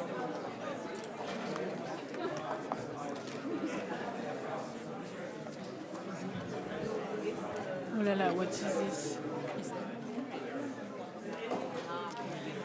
I would like to continue because, as usual, we are behind schedule, which is very welcome because it means we had very rich discussions so far, including over coffee. But we'll still need to match a little bit our timing. We have still 2 topics to go through, starting now with streamlining and integrated planning. We'll try to keep it to 30 minutes for each of these topics. So please keep that in mind in your interventions. And I will highlight again the fact that we really, really welcome interventions focused on the topic. I know you have a lot to say. I know you have your whole position on everything and so on. And you can be reassured that we'll read that with a lot of attention. But I think the logic is a little bit to, get a discussion going on specific items. So I'm calling a little bit for discipline on that. Okay, now to our second session on integrated planning and streamlining. I think we already started to touch upon that in the previous session. We want to reduce fragmentation, but also keep the ambition of the governance framework. We find that there are probably ways to streamline the structure and also have good interactions between governance and other sectoral rules for the planning part, but also for the reporting and the monitoring and the delivery. And these are things we already heard views upon just now. So our overall session for this, our overall question, for this session is the governance regulation has reduced the administrative burden associated with energy and climate policy obligations by merging and streamlining previously scattered and partly overlapping planning and reporting obligations. How could this be further simplified? And then we'll go into 2 more concrete questions. One is related to the structure and timing of the planning, and the other one on the streamlining and reduction of administrative burden. And before we open those 2 questions in Slido, we are having, as for the first session, representatives from 2 member states whom we have asked to give short introduction to kick off the discussion with their experience and suggestions. So I'm very happy to welcome first Luca Ventorino from the Italian Ministry of Environment and Energy Security in the Energy Department, and also Enrikas Etneris from the Ministry of Energy of Lithuania. And both were and are closely involved in the work on their NECPs. So please, Mr. Ventorino, the floor is yours. Thank you. Thank you for your invitation. I will be very, very quickly in my intervention. So I will give just some information about our experience with our NECP. The process of developing of our NECP was very positive. Because it required an holistic vision. We worked together all the ministries and all the energy agency and the environmental agency. So we discussed with them to the various aspects that describe the evolution of the energy system and the impacts, environmental, economic, and employment. Thanks to this process, we were able to think about objective policies and measure. And this is our positive experience with NECP. The idea that it's possible to create a plan with a long-term objective, identifying in great detail, instead is, let me say, a pipe dream, because things can change quickly, as we have seen also in the last few days. So it's difficult to identify long-term objective and at the same time identify measure in this great detail for us. It's important that our NECP, that is the framework in which we organize our long-term strategy, has a characteristic of flexibility and is able to adapt at the changes. The updating process of our NECP, where necessary, must be simpler. Some areas could be also eliminated for in our opinion, and if we are able to simplify this reporting process, then we could even do it annually instead of every 2 years. I would like just to say something about the before session about the investment, the change of the NECP in investment plan, just because we have already said something about some our concern about this, because we believe that more complex is NECP, more difficulties to implement in our national legislation. Often it involves a lot of ministries and competence, and the term and the plan has a time that is different from our budgeting. So it's important that in some areas, for example, in our resilience plan, it was part of our NECP, and so it gave the right signal to the investment, but it's difficult to imagine a plan that give all these kind of signal for all the measure and for all the sector. Another point, the last one that I would like to say, is that maybe we should try to simplify the plan and the target, and we have many sub-targets that is sometimes it became difficult to even to monitor the target, and so that's my.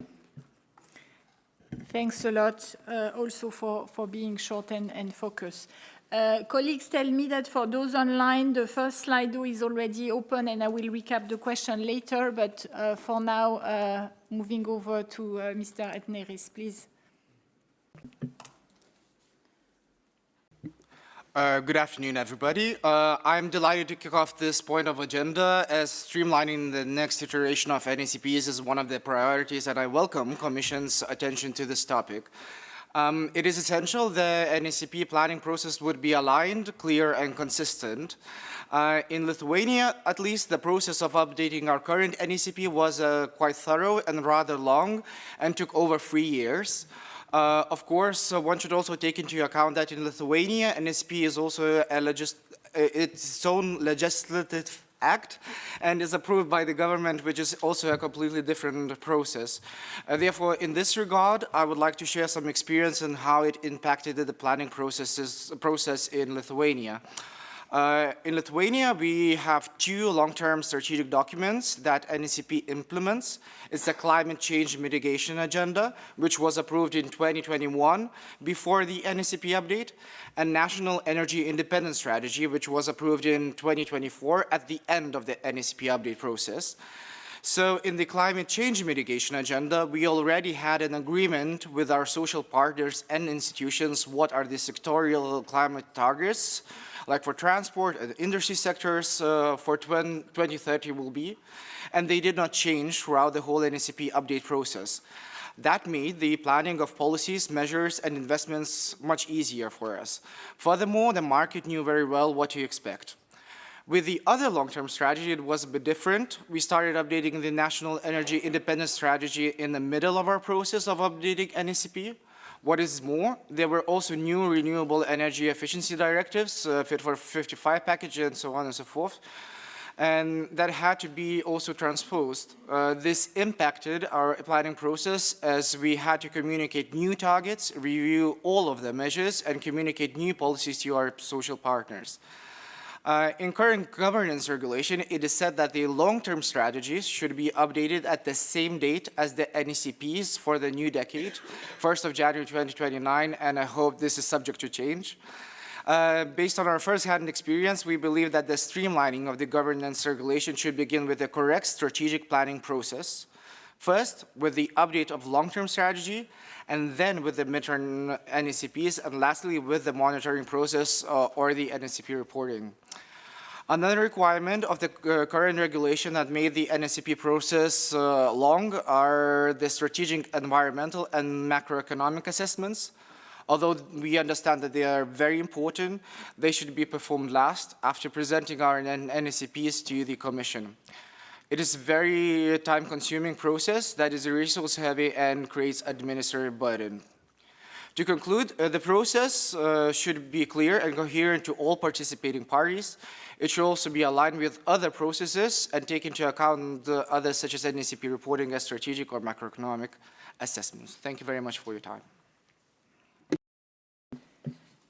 Thanks a lot. And I think by listening to you, we already get into the difficulties also of setting a framework at national level, at the EU level, which actually works well with the frameworks that you may have at national level, and how things are rather conducive together than rather, being obstacle one to another. So we'll see and reflect on that further, of course. So I'm told the first Slido question is up, and that question is, how can the structure and timing of planning and reporting cycle be simplified to provide clearer, more coherent signals to market? For example, fewer revisions, better alignment with EU and energy milestones, and national budget or investment planning. With that, I'm opening the floor if there are already some reactions to that topic. Yes, please. Hello, I'm Anne from the German Ministry for Economic Affairs and Energy. I would like to share some preliminary general comments.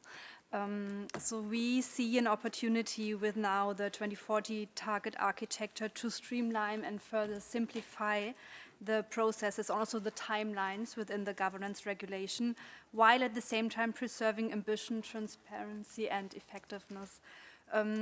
We were mentioning before the target, the key indicators. So we see a mandatory set of key indicators as a very important opportunity to reduce complexity for planning and reporting.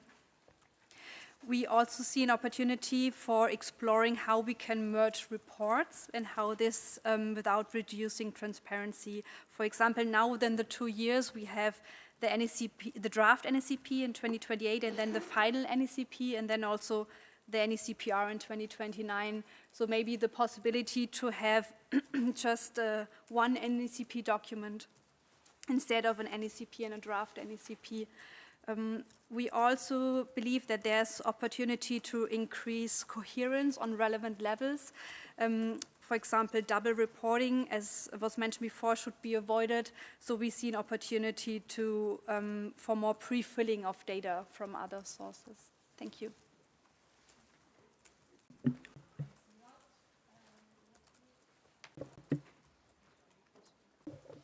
Hello, hi, my name is Arianna Vitali and I'm leading the Coalition for Energy Savings.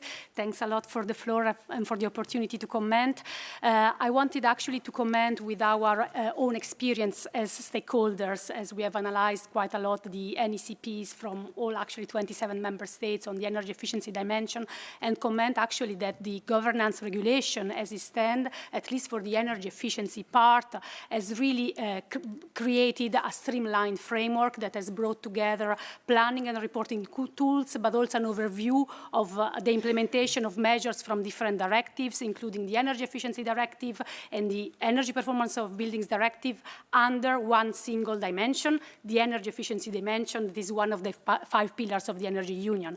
So for us and for this energy efficiency ecosystem, having a well-recognizable chapter has created really visibility and stability for stakeholders, and has helped really focusing attention on an area, energy efficiency, that has been often neglected in the past. Furthermore, I think the structure based on an energy efficiency dimensions has really reinforced the positive synergies between an overall EU energy efficiency target and the measures for 2030, by ensuring that the target is not set in a vacuum, but actually that the national contribution of member states and the different national measures are supporting the achievement of this target. So this has really created coherence within the energy efficiency policies, and has also allowed the integration of demand-side considerations in the overall energy system planning, thanks to the application of the energy efficiency first. So I think, in a certain sense, the structure as it is can, of course, be improved, should be improved, but the overall structure, at least from the energy efficiency side, seems quite appropriate to still driving the framework further. In terms of fine-tuning and improvement, what we could suggest is one point, for example. Energy efficiency policies, including building renovation, are definitely scattered around different planning and reporting. I'm thinking to the national building renovation plans under the EPBD, but also the social climate plans, because the investment and the resources of the social climate plans can really be used to finance energy efficiency policies and building renovations, also replacing of old and fossil fuel-based heating system. So a better coordination between social climate plans, national building renovation plans, and NECPs, and better alignment could also be of a great help. And I stop here for now. Thank you.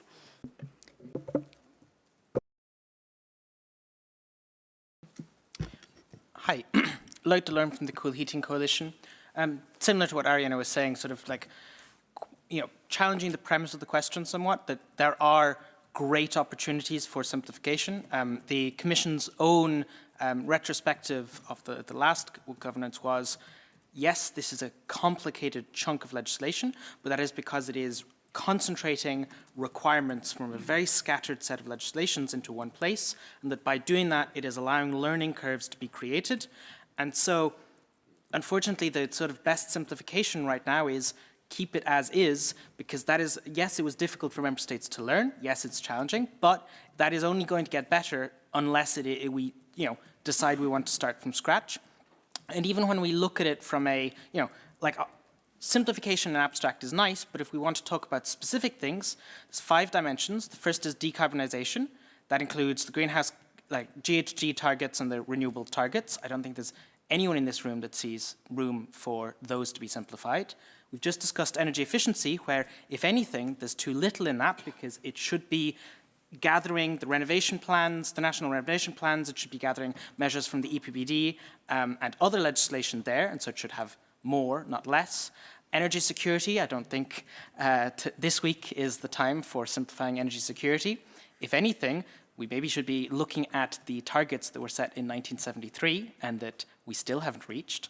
And again, there's similar logic that applies to the other dimensions where, internal market, that is mostly interconnectors, and that's a domain where simplification comes from the Commission doing more, not less. And there's research, innovation, competitiveness. I don't know if there's anyone in this room that has had significant problems implementing those or in answering the KPIs related to those, and they're not exactly out of vogue either. Thank you. Before I move to the next interventions, my colleagues tell me also that the next question is also in Slido, if you want to start replying to it. And that next question is about specific... okay, now I'm... Okay, the question in my briefing and here is not the same, but I can read the one on Slido if you want. Wait, sorry. It should be now. No? No, this is for the third section. Yeah, but Which requirement? That was this? We're already ending the day. This is for the third. Okay, so before we move on, I will give the floor to the next person. Thank you. Michael Scoclier from the European Policy Office of WWF. I'm going to focus mainly on the structure of planning here, and especially also on the 5 dimensions of the energy union that my colleague just mentioned, and which are used as a basis for member states to draft their NECPs. So again, decarbonization, energy efficiency, internal energy markets, etc. Not saying that I fully disagree with your statements, but as WWF, we do think that in the best cases, these dimensions look irrelevant to translate EU-wide climate and energy targets into national policies and measures. And maybe in the worst cases, they may be also painful for member states to deal with, but also for NGOs when we want to monitor the implementation of these EU-wide climate targets. And in general, these 5 dimensions of the energy union are not an effective or usable framework for national planning, monitoring, or evaluation. They have major gaps, first of all. There is, for example, no dimension on just transition or on socioeconomic impacts, so this could be a way to improve also this dimension. And they are also overlapping. For example, energy efficiency, which is one of the 5 dimensions, is a critical part of both decarbonization and energy security. So we don't have like a full idea of how the structure should be. It's why we are here, of course, but we have also a proposal for a much more sensible approach. We could have sections on climate, energy security, and socioeconomic objective, and here you have the clean, secure, and affordable of the energy trilemma.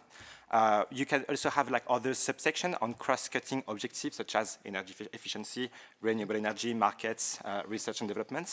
But most of all, last but not least, we definitely need to have detailed plans of section and sections for each economic sector, and here I'm talking about power, transport, building, agriculture, industry, which are really like the actionable measure that we can have in the plans. So this was about the structure itself of the plans, and now very quickly on the process. I have 3 points on that to also streamline and integrate them. You can first integrate NECPs and the National Energy and Climate Progress Report iteratively to reduce duplication, which also means that you have a common core set of indicators for transition-related planning and reporting. Second, we can also align monitoring of decarbonization, competitiveness, and just transition. And finally, merge the long and short-term plans for fewer submission and for them to be more aligned, which also give more perspective to investors, which answers the first session before. Thank you.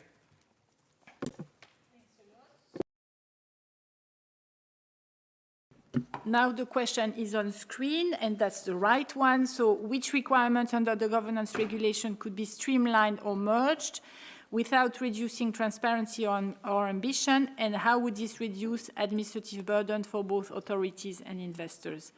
Please provide examples of priorities related to planning, reporting, and monitoring. And I think in the Slido, also the previous one, we were already seeing some of these suggestions, better alignment or merging NECPs and long-term strategies, also streamlining between NECPs as such and progress reports, and also some suggestions on the structure of NECPs themselves. So I'm now opening up the thing, and I'm totally lost who was first, but I will go first to Latvia. Yeah. Thank you, colleagues, and good afternoon to all of you. I'm Aita Timofeyeva, and I'm Director of Energy Sustainability Department. As my colleague Enriquez, I would say I am a national contact point on NECP for energy issues.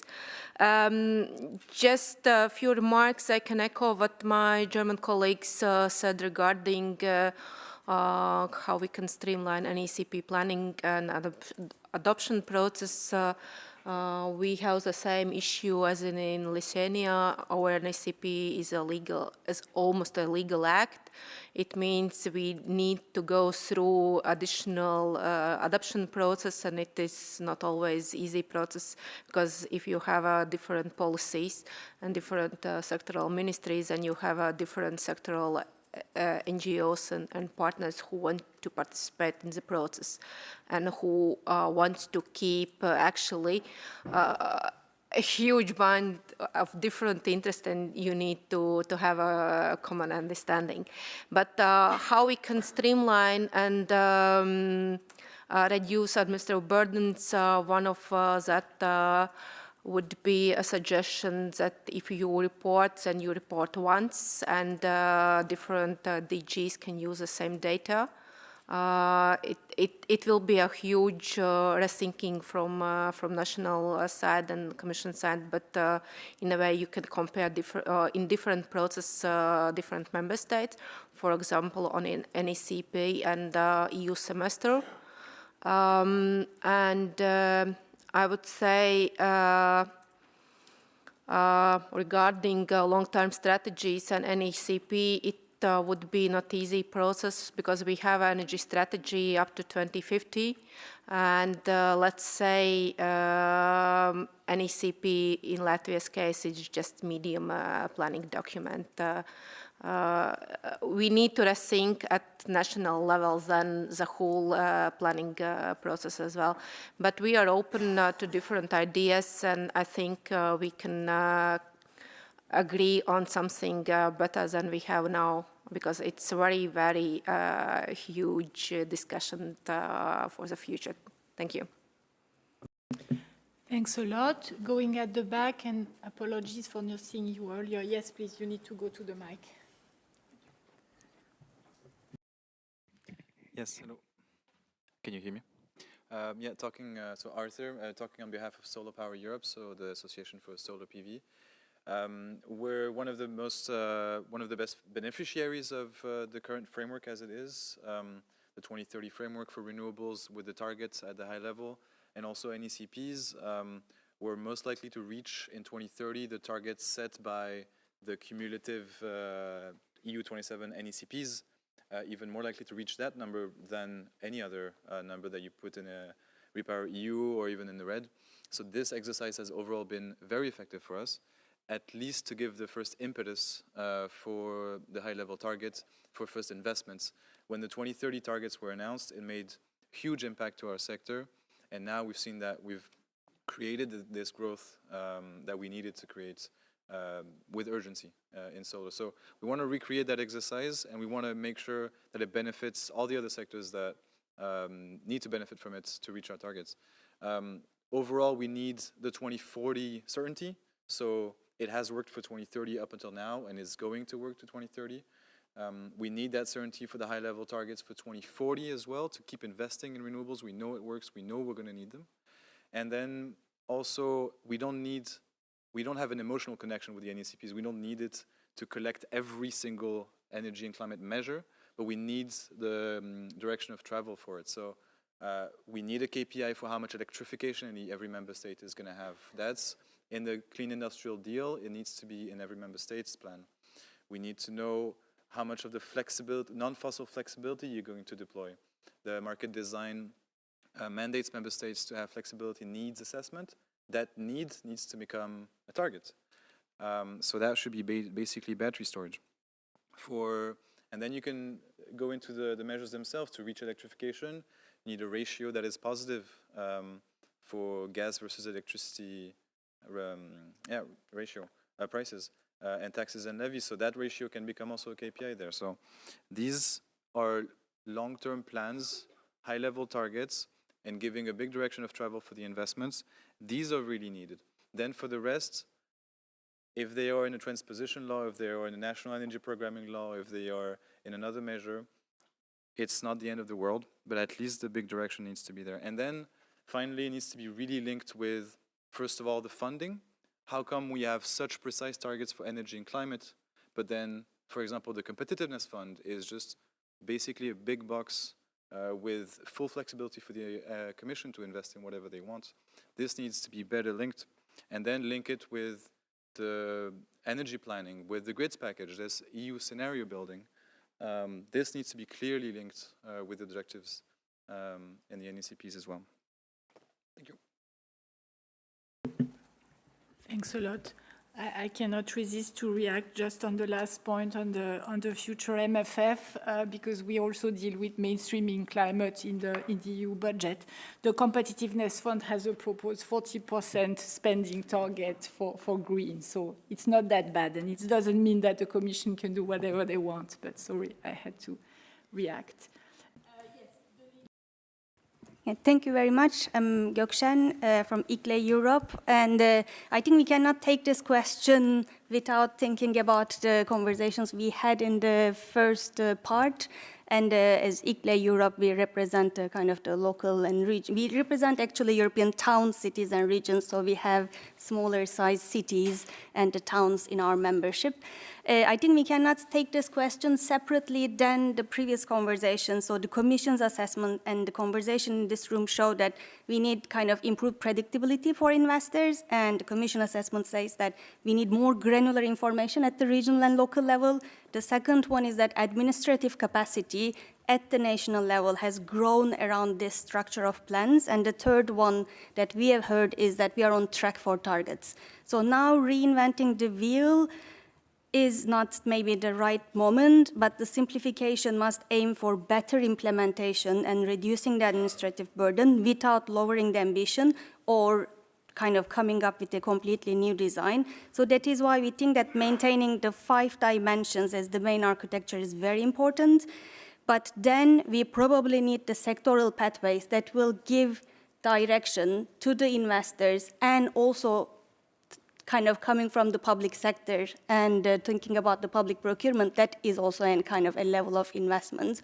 And then that will explain a little bit to all levels of governments and the private investors on how different pathways and trajectories will contribute to the kind of these 5 dimensions. And it's also where the long-term strategies can come into place, basically linking the 2030 and 2050 investment pathways. We also think that I will come back to the points that are raised by my colleagues previously, but I think we need to see a territorial chapter in the NECPs. We have one thing that has changed among many things since we had the kind of the governance regulation is that increasing number of cities developed their through the missions and so on, developed and through the Covenant of Mayors, developed local climate and energy plans. And they are actually, that is a level of administrative burden on the public stakeholders that nobody is thinking about. And they have these plans that are not integrated in the system. And they go out through the Covenant of Mayors. We have 11,000 of signatories. And they have a sustainable energy and climate plans. Under the cities mission, we have over 100 cities who have developed a sectoral pathways plan that is attached to an investment plan, and they go to EIB to ask kind of for private funding. And they are nowhere in our energy governance system. If we cannot attach to this, then it's very difficult to actually streamline the governance processes and streamline the different plans at different levels, and then see what goes into the NRPPs, because the structure that I'm proposing includes sectoral chapters and a territorial chapter that might remind you another planning structure. Then we cannot see what goes into NRPPs and what needs technical assistance to be further developed and what needs to be brought to the competitiveness fund and then to the private sector. So I think we need to, that streamlining should also be done both in the NECP, but also looking into the broader financing structure. Thank you. Thank you. Looking at the time, I will give the floor to one final intervention. I seem to see a flag raised, but I can't see who that is. Yes,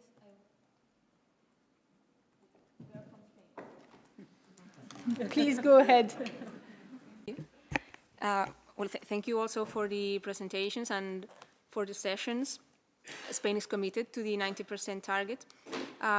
It would be useful to have flexibility to align European and national documents and a coordination of strategic calendars with regulatory planning, while at the same time, calendars could be aligned with those set by the UNFCCC commitments. And as a concrete example, for reporting deadlines to be sufficiently spaced from the NSCP's submissions.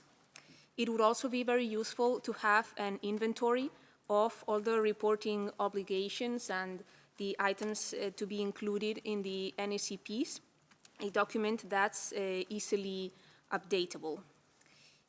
It's also important to take advantage of the links with other national documents and information that may be already available. We also want to highlight the importance of platform interoperability at an international level and interconnection between the UNFCCC and the EU platforms, and the introduction of mechanisms to contemplate methodological revisions when there are improvements. Also, increasing the coherence between the indicators that have to be reported and the ones used in national plans. And lastly, the broader need to rethink the monitoring system so that we can make it more usable and reduce administrative burden further. And that was all from my side. Thank you. Thanks a lot. You actually allowed me to wrap up with the one point that I think was in the Slido, which we hadn't mentioned so far, which is the alignment with the international reporting, which is quite important on the climate side. So I think it's very good to bring this point. I'm now looking to close this session to give sufficient time for the last item. I think we see a lot of convergence about the possible areas for simplification between the different documents that we have to do today, be it on planning or reporting, and how they could be merged or better integrated. How at the same time you need to somehow match with the national needs. And I think this is quite a challenging item. Better integration also with the funding, in particular at EU level, where the funding requires also some planning instruments, and that will be the case also in the future MFF. And then I think also a useful point from the point of view of it's good to simplify, but let's not rock the boat that we all lose the benefit of what we have achieved already. I think it was very useful that some of you recapped where we came from. And personally, I think it's something that I encourage everybody to continue to be clear about, because that's a bit of a risk that we are facing in the current context, where there are strong calls for simplifications. And to be frank, for those that are not familiar with the area, if you take, I don't know, your national politician or our EU politicians, it's very easy to look at the governance and say, this is so complicated, you know? And so then it becomes the starting point to say it should be really simplified a lot. But I think we around this table know where we came from, and we know what was before, which was quite more complex, and that what we have today is actually already streamlined. So I'm just thanking those who brought this sort of where we come from dimension, and I think it's useful to keep it on the agenda. So that we are not, we don't start with a biased view, so to say. And then thanks a lot also to all of those who gave even more practical suggestions. I'm thinking also about the whole digitalization aspects, the use of platforms, etc., etc. I think these are things that maybe sometimes are not, very visible, but in the end, this is where also the administrative burden comes from.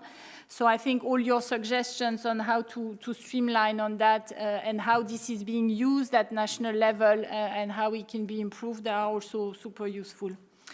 With that, I will close that session and hand over to Paola for our last session. Thank you very much, Cécile. So let's move to the session 3. And allow me just to reinforce what you just said. I mean, of course, we are all looking at streamlining, rationalizing, becoming more effective, but obviously building on the good experiences that we have. And there is a lot, and there is a lot that has been learned, and very good experiences. So it's not that we are starting from scratch as it was asked not to do before. So in this last session, we are looking at the tracking of progress. We have already more or less touched upon when talking about KPI. So here, what we are looking for is really to your ideas on how to enhance actually the implementation and the monitoring, and bring also into this conversation, are there ways of enabling better collaboration between the member states themselves and the Commission and member states? So what would be your suggestions there? And to trigger, let's say, ideas and our discussions, we have two speakers again. And so we have first Martin Verdonk, who is a senior advisor from the Netherlands Enterprise Agency.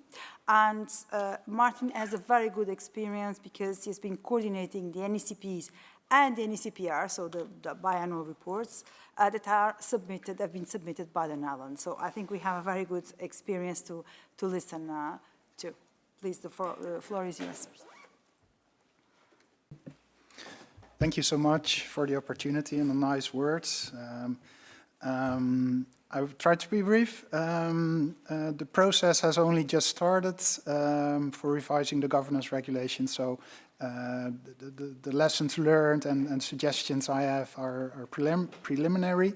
We will review proposals, legislative proposals. We're looking especially at mechanisms to close any ambition gaps and implementation gaps specifically, but also to improve the quality of reported data and incentives for timely submissions. And our key lessons learned, firstly, I think the governance regulation has contributed to a more predictable policy environment in the EU, and indeed has streamlined reporting considerably compared to the previous decade.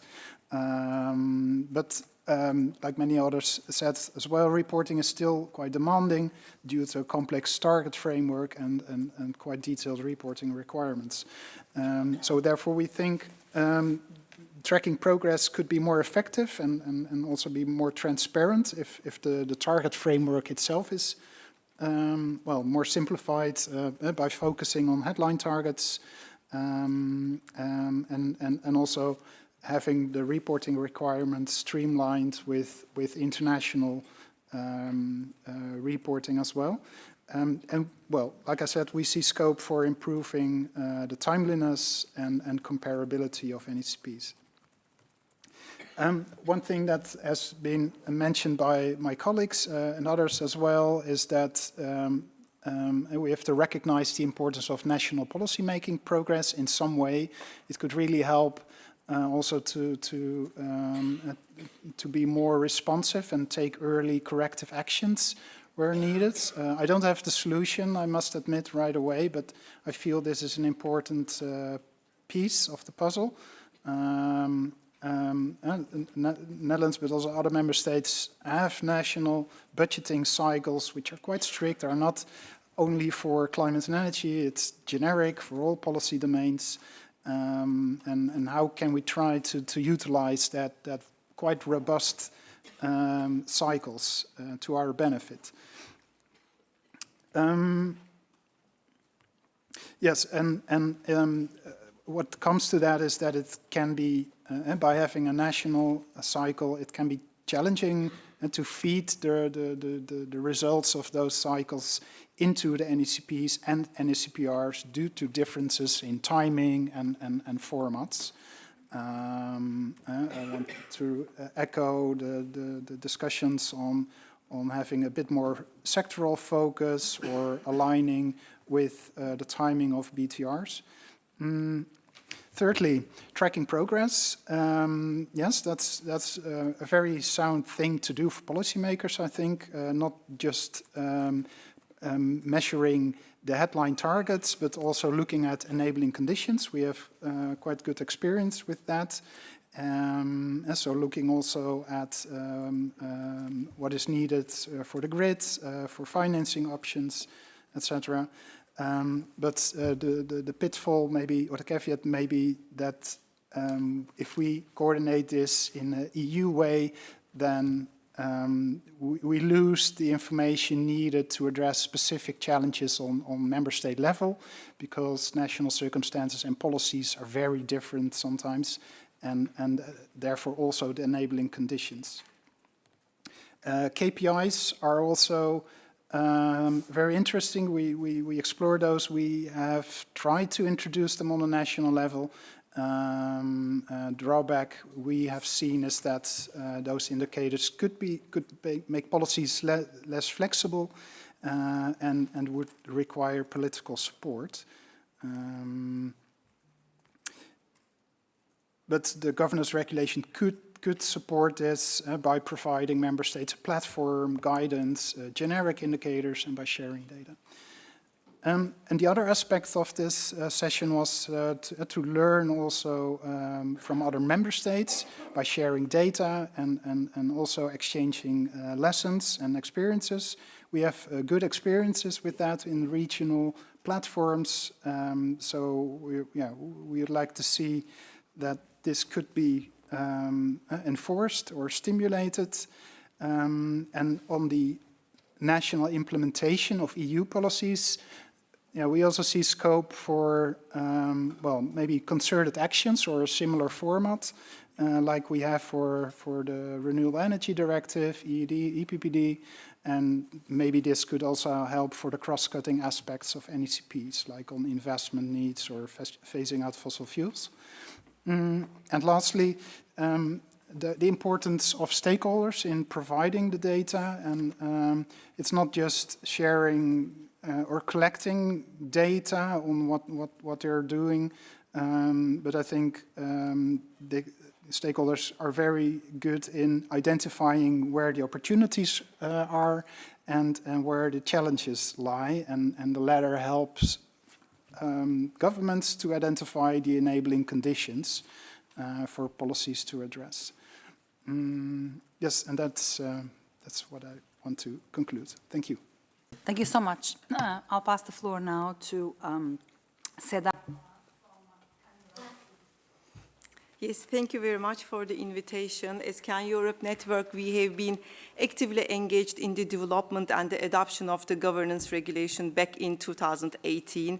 And since then, together with our members, we have been closely monitoring the development and the drafting of the NECPs and long-term strategies. Also thanks to the support of the consequent three live action projects that we have conducted in 14 member states.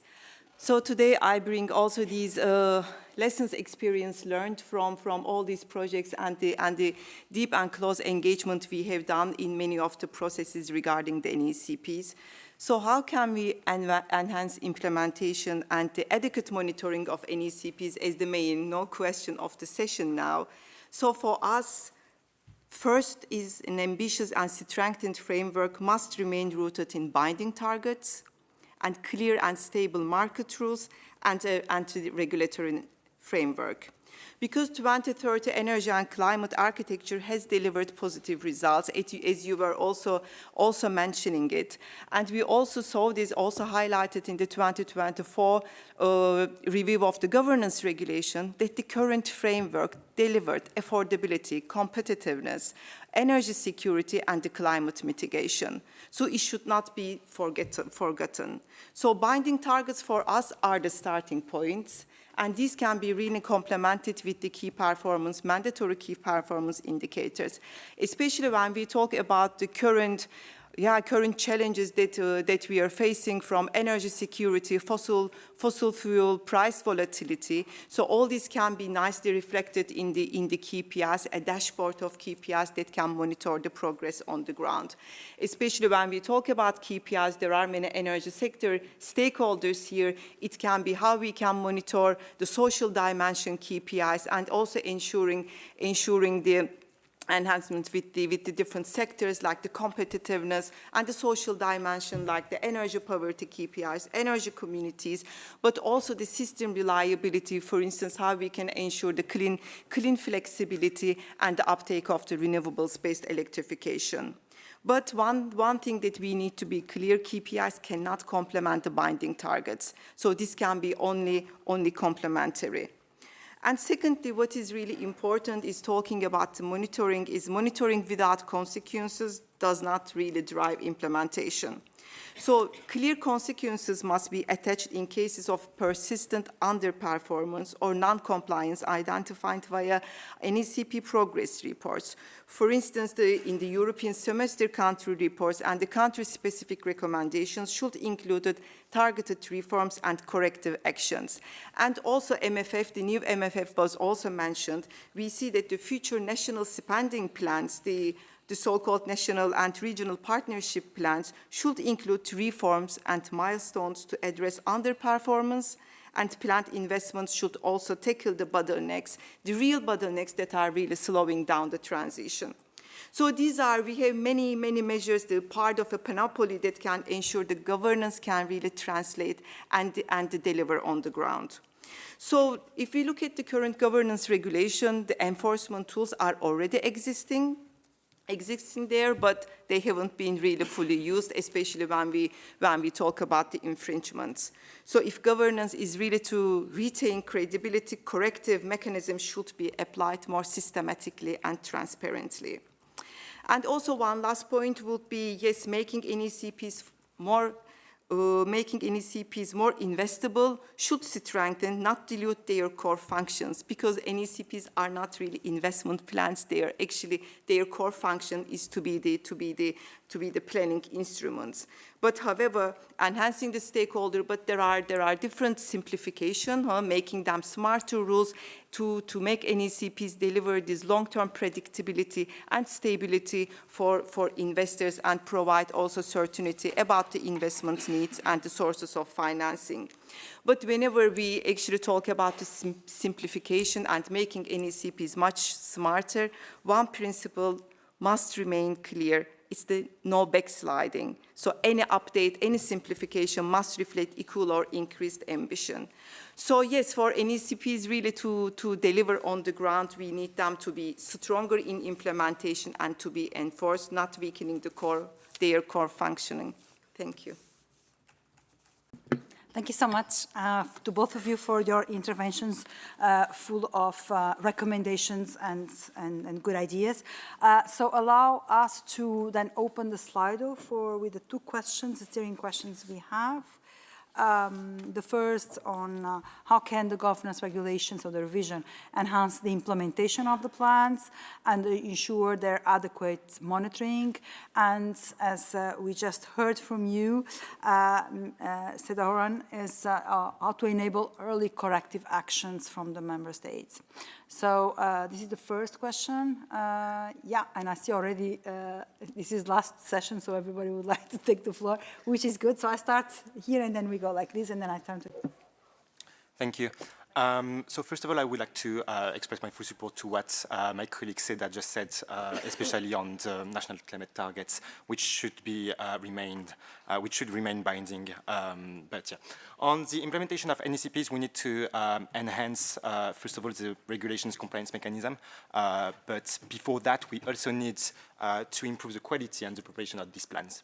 And if we come back to the review report that the Commission published in September 2024, we can see that this compliance mechanism is largely based on recommendations and other non-binding mechanisms. And for example, in 2020, in the final updated NECPs, not updated, the final NECPs in 2020, 53% of the recommendations issued by the Commission were only partially addressed and 13% not addressed at all. So here we see that there is an issue about compliance.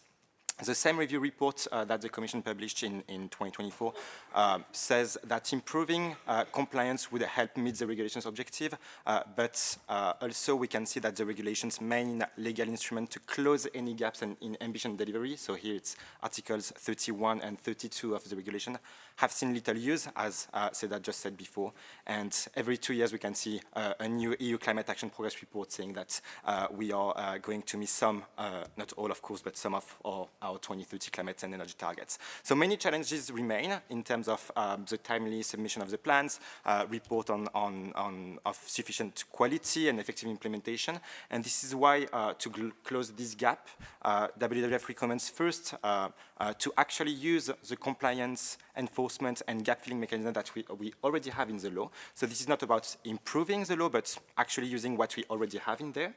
Second, that the national objectives, targets and sub-targets remain legally binding.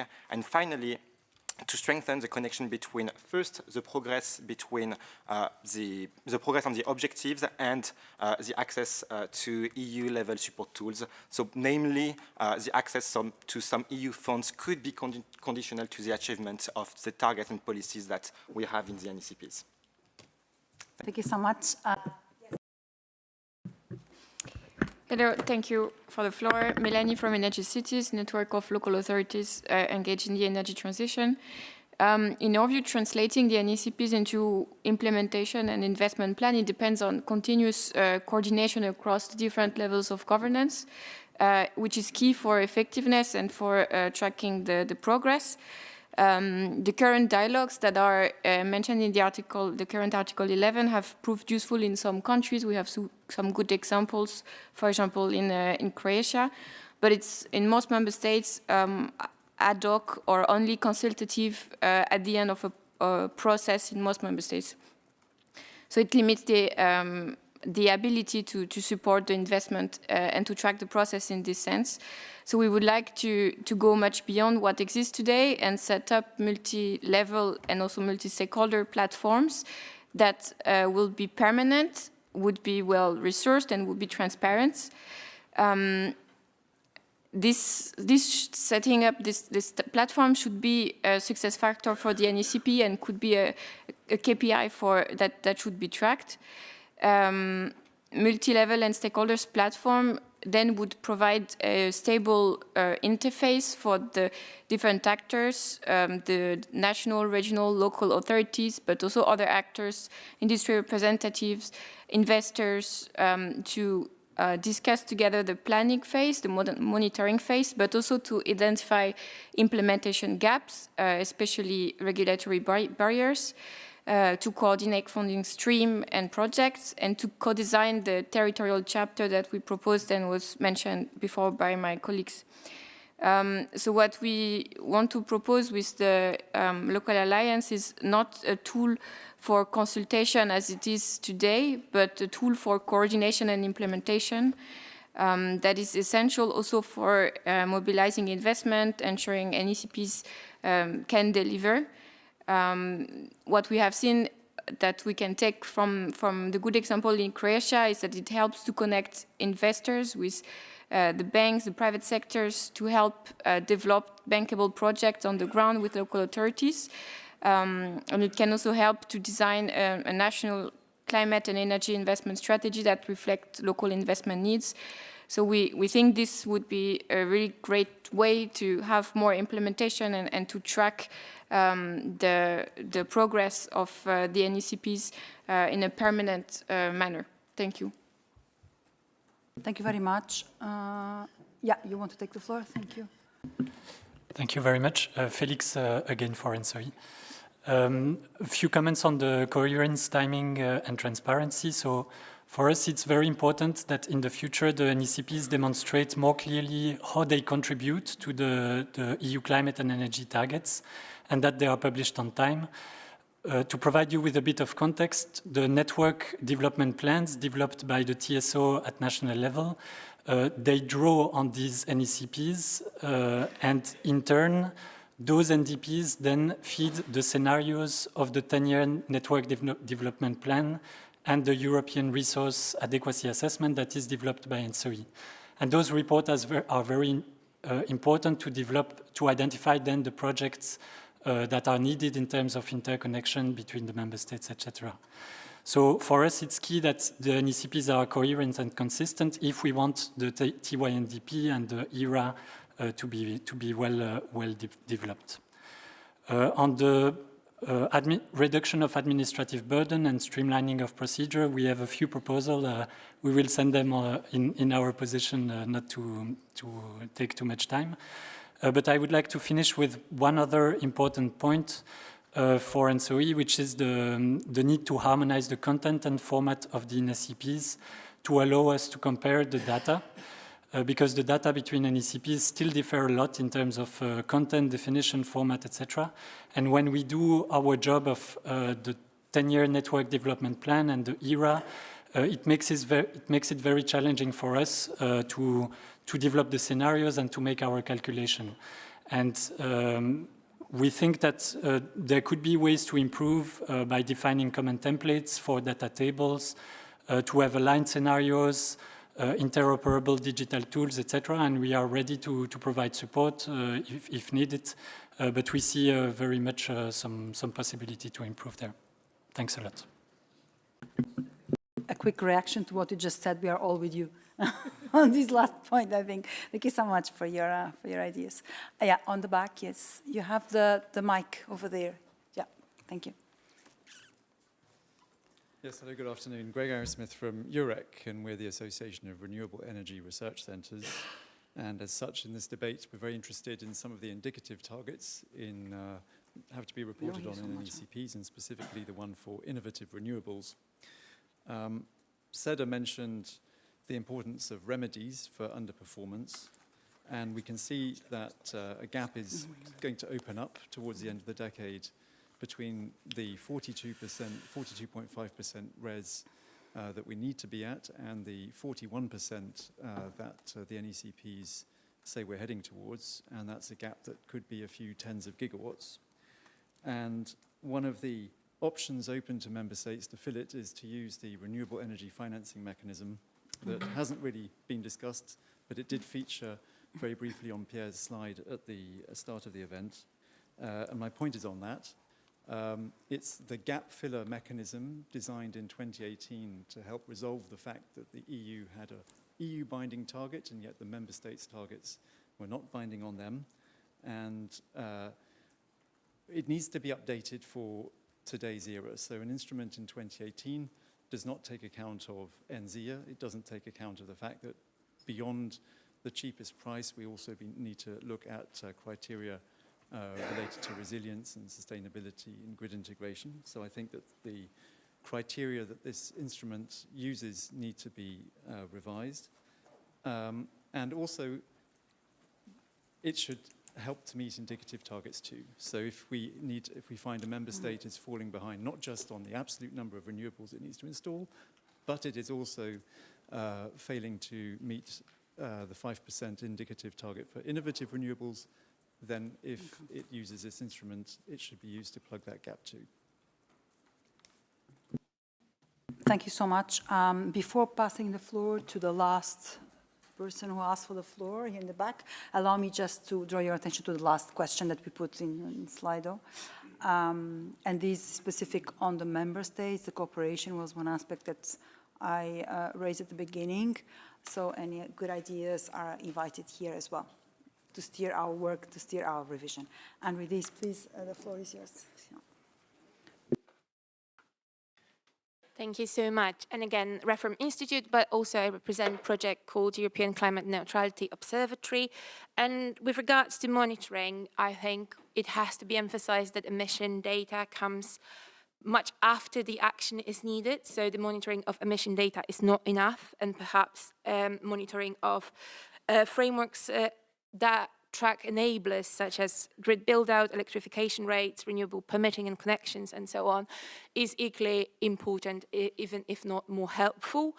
To that agility of NETP and so on, I would also like to add and propose a better and more responsive treatment of the reporting process, where that can be much more helpful in assessing the compliance and introducing or triggering corrective actions. And finally, to that cooperation point, I think I want to resonate the point on institutionalization of monitoring at the national level, where different groups of stakeholders should be engaged in monitoring of the implementation of NECP, but also the point of multi-level dialogue should be made mandatory given the ineffective implementation. Thank you.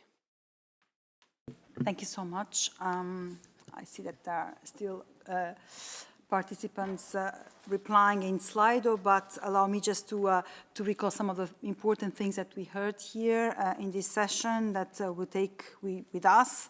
It's not a comprehensive list.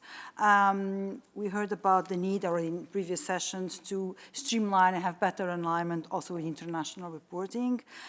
We've heard about the importance of KPIs to monitor the implementation, capturing social dimension, and we also heard about energy poverty, and also to capture competitiveness elements. On this, we are happy to hear about the positive but also negative experiences, as we heard from the Netherlands, on using KPIs. We also registered the plea that for a better monitoring, it would be important to link the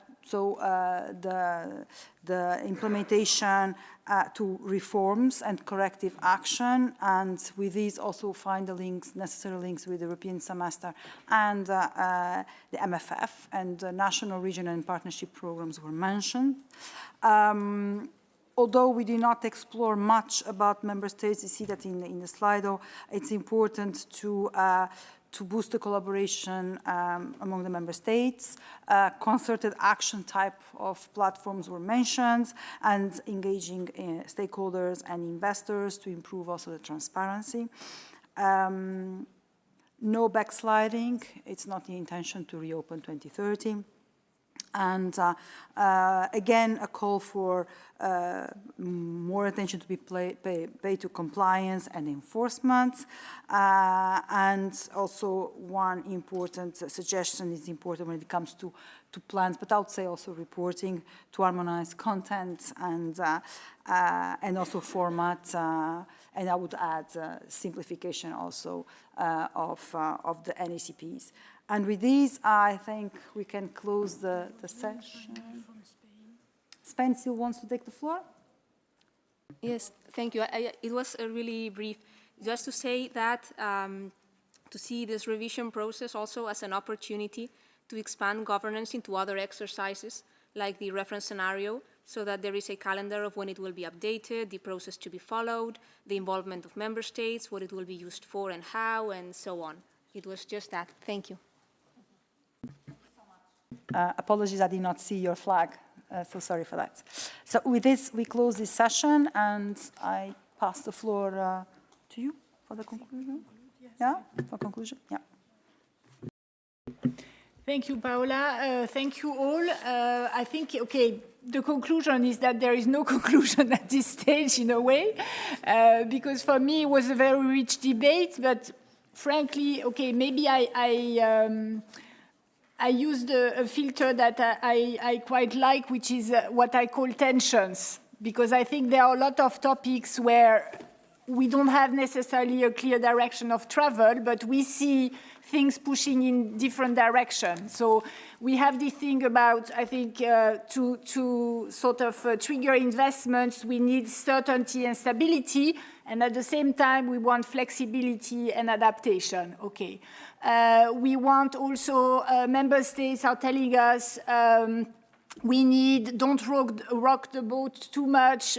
We have established processes. We are starting to work well, and so on. And then we have a lot of calls from civil society organizations saying we want to be more involved, we need more interactions with local authorities, and so on. So again, attention where to place the right approach, so to say.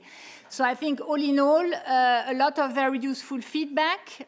Thanks a lot to all for your participation. Again, we are looking forward to the replies and written inputs. maybe we can signal that under our contract, we have the opportunity for a second workshop, again with all of you. For now, we don't have a fixed plan, so we don't have neither a date nor the complete focus, but watch the space, because we will come back to that. And then, yes, we will be working towards our deadline of the end of the year. Hopefully, we have a good Christmas present at the end for all of us, but we'll see. It looks like a long time, but there is a lot of work to do. Just a final word from me. Thank you very much for your participation today and for all the insights that you gave us. Again, don't miss the opportunity to send us more concrete and written comments using the public consultation that is open, or if you prefer, or if you want to complement with position papers. One important thing that I'd like to say, so we'll have a second workshop. Date could be late April, beginning of May, and the scope obviously will be complementary to this one, to the topics we developed today.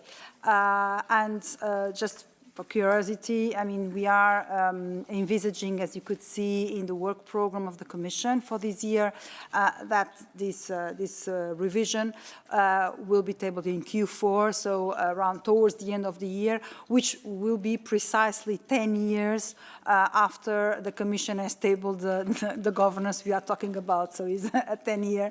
So it lasted 10 years, so it's time to revise. A lot of good things have happened. The energy and the climate world are completely different from what we had at the time, but still some very good parts of the governance are still pertinent today. So just would like to leave this message behind. Thank you again for coming to see us, and for all those who are online following us. Thank you so much.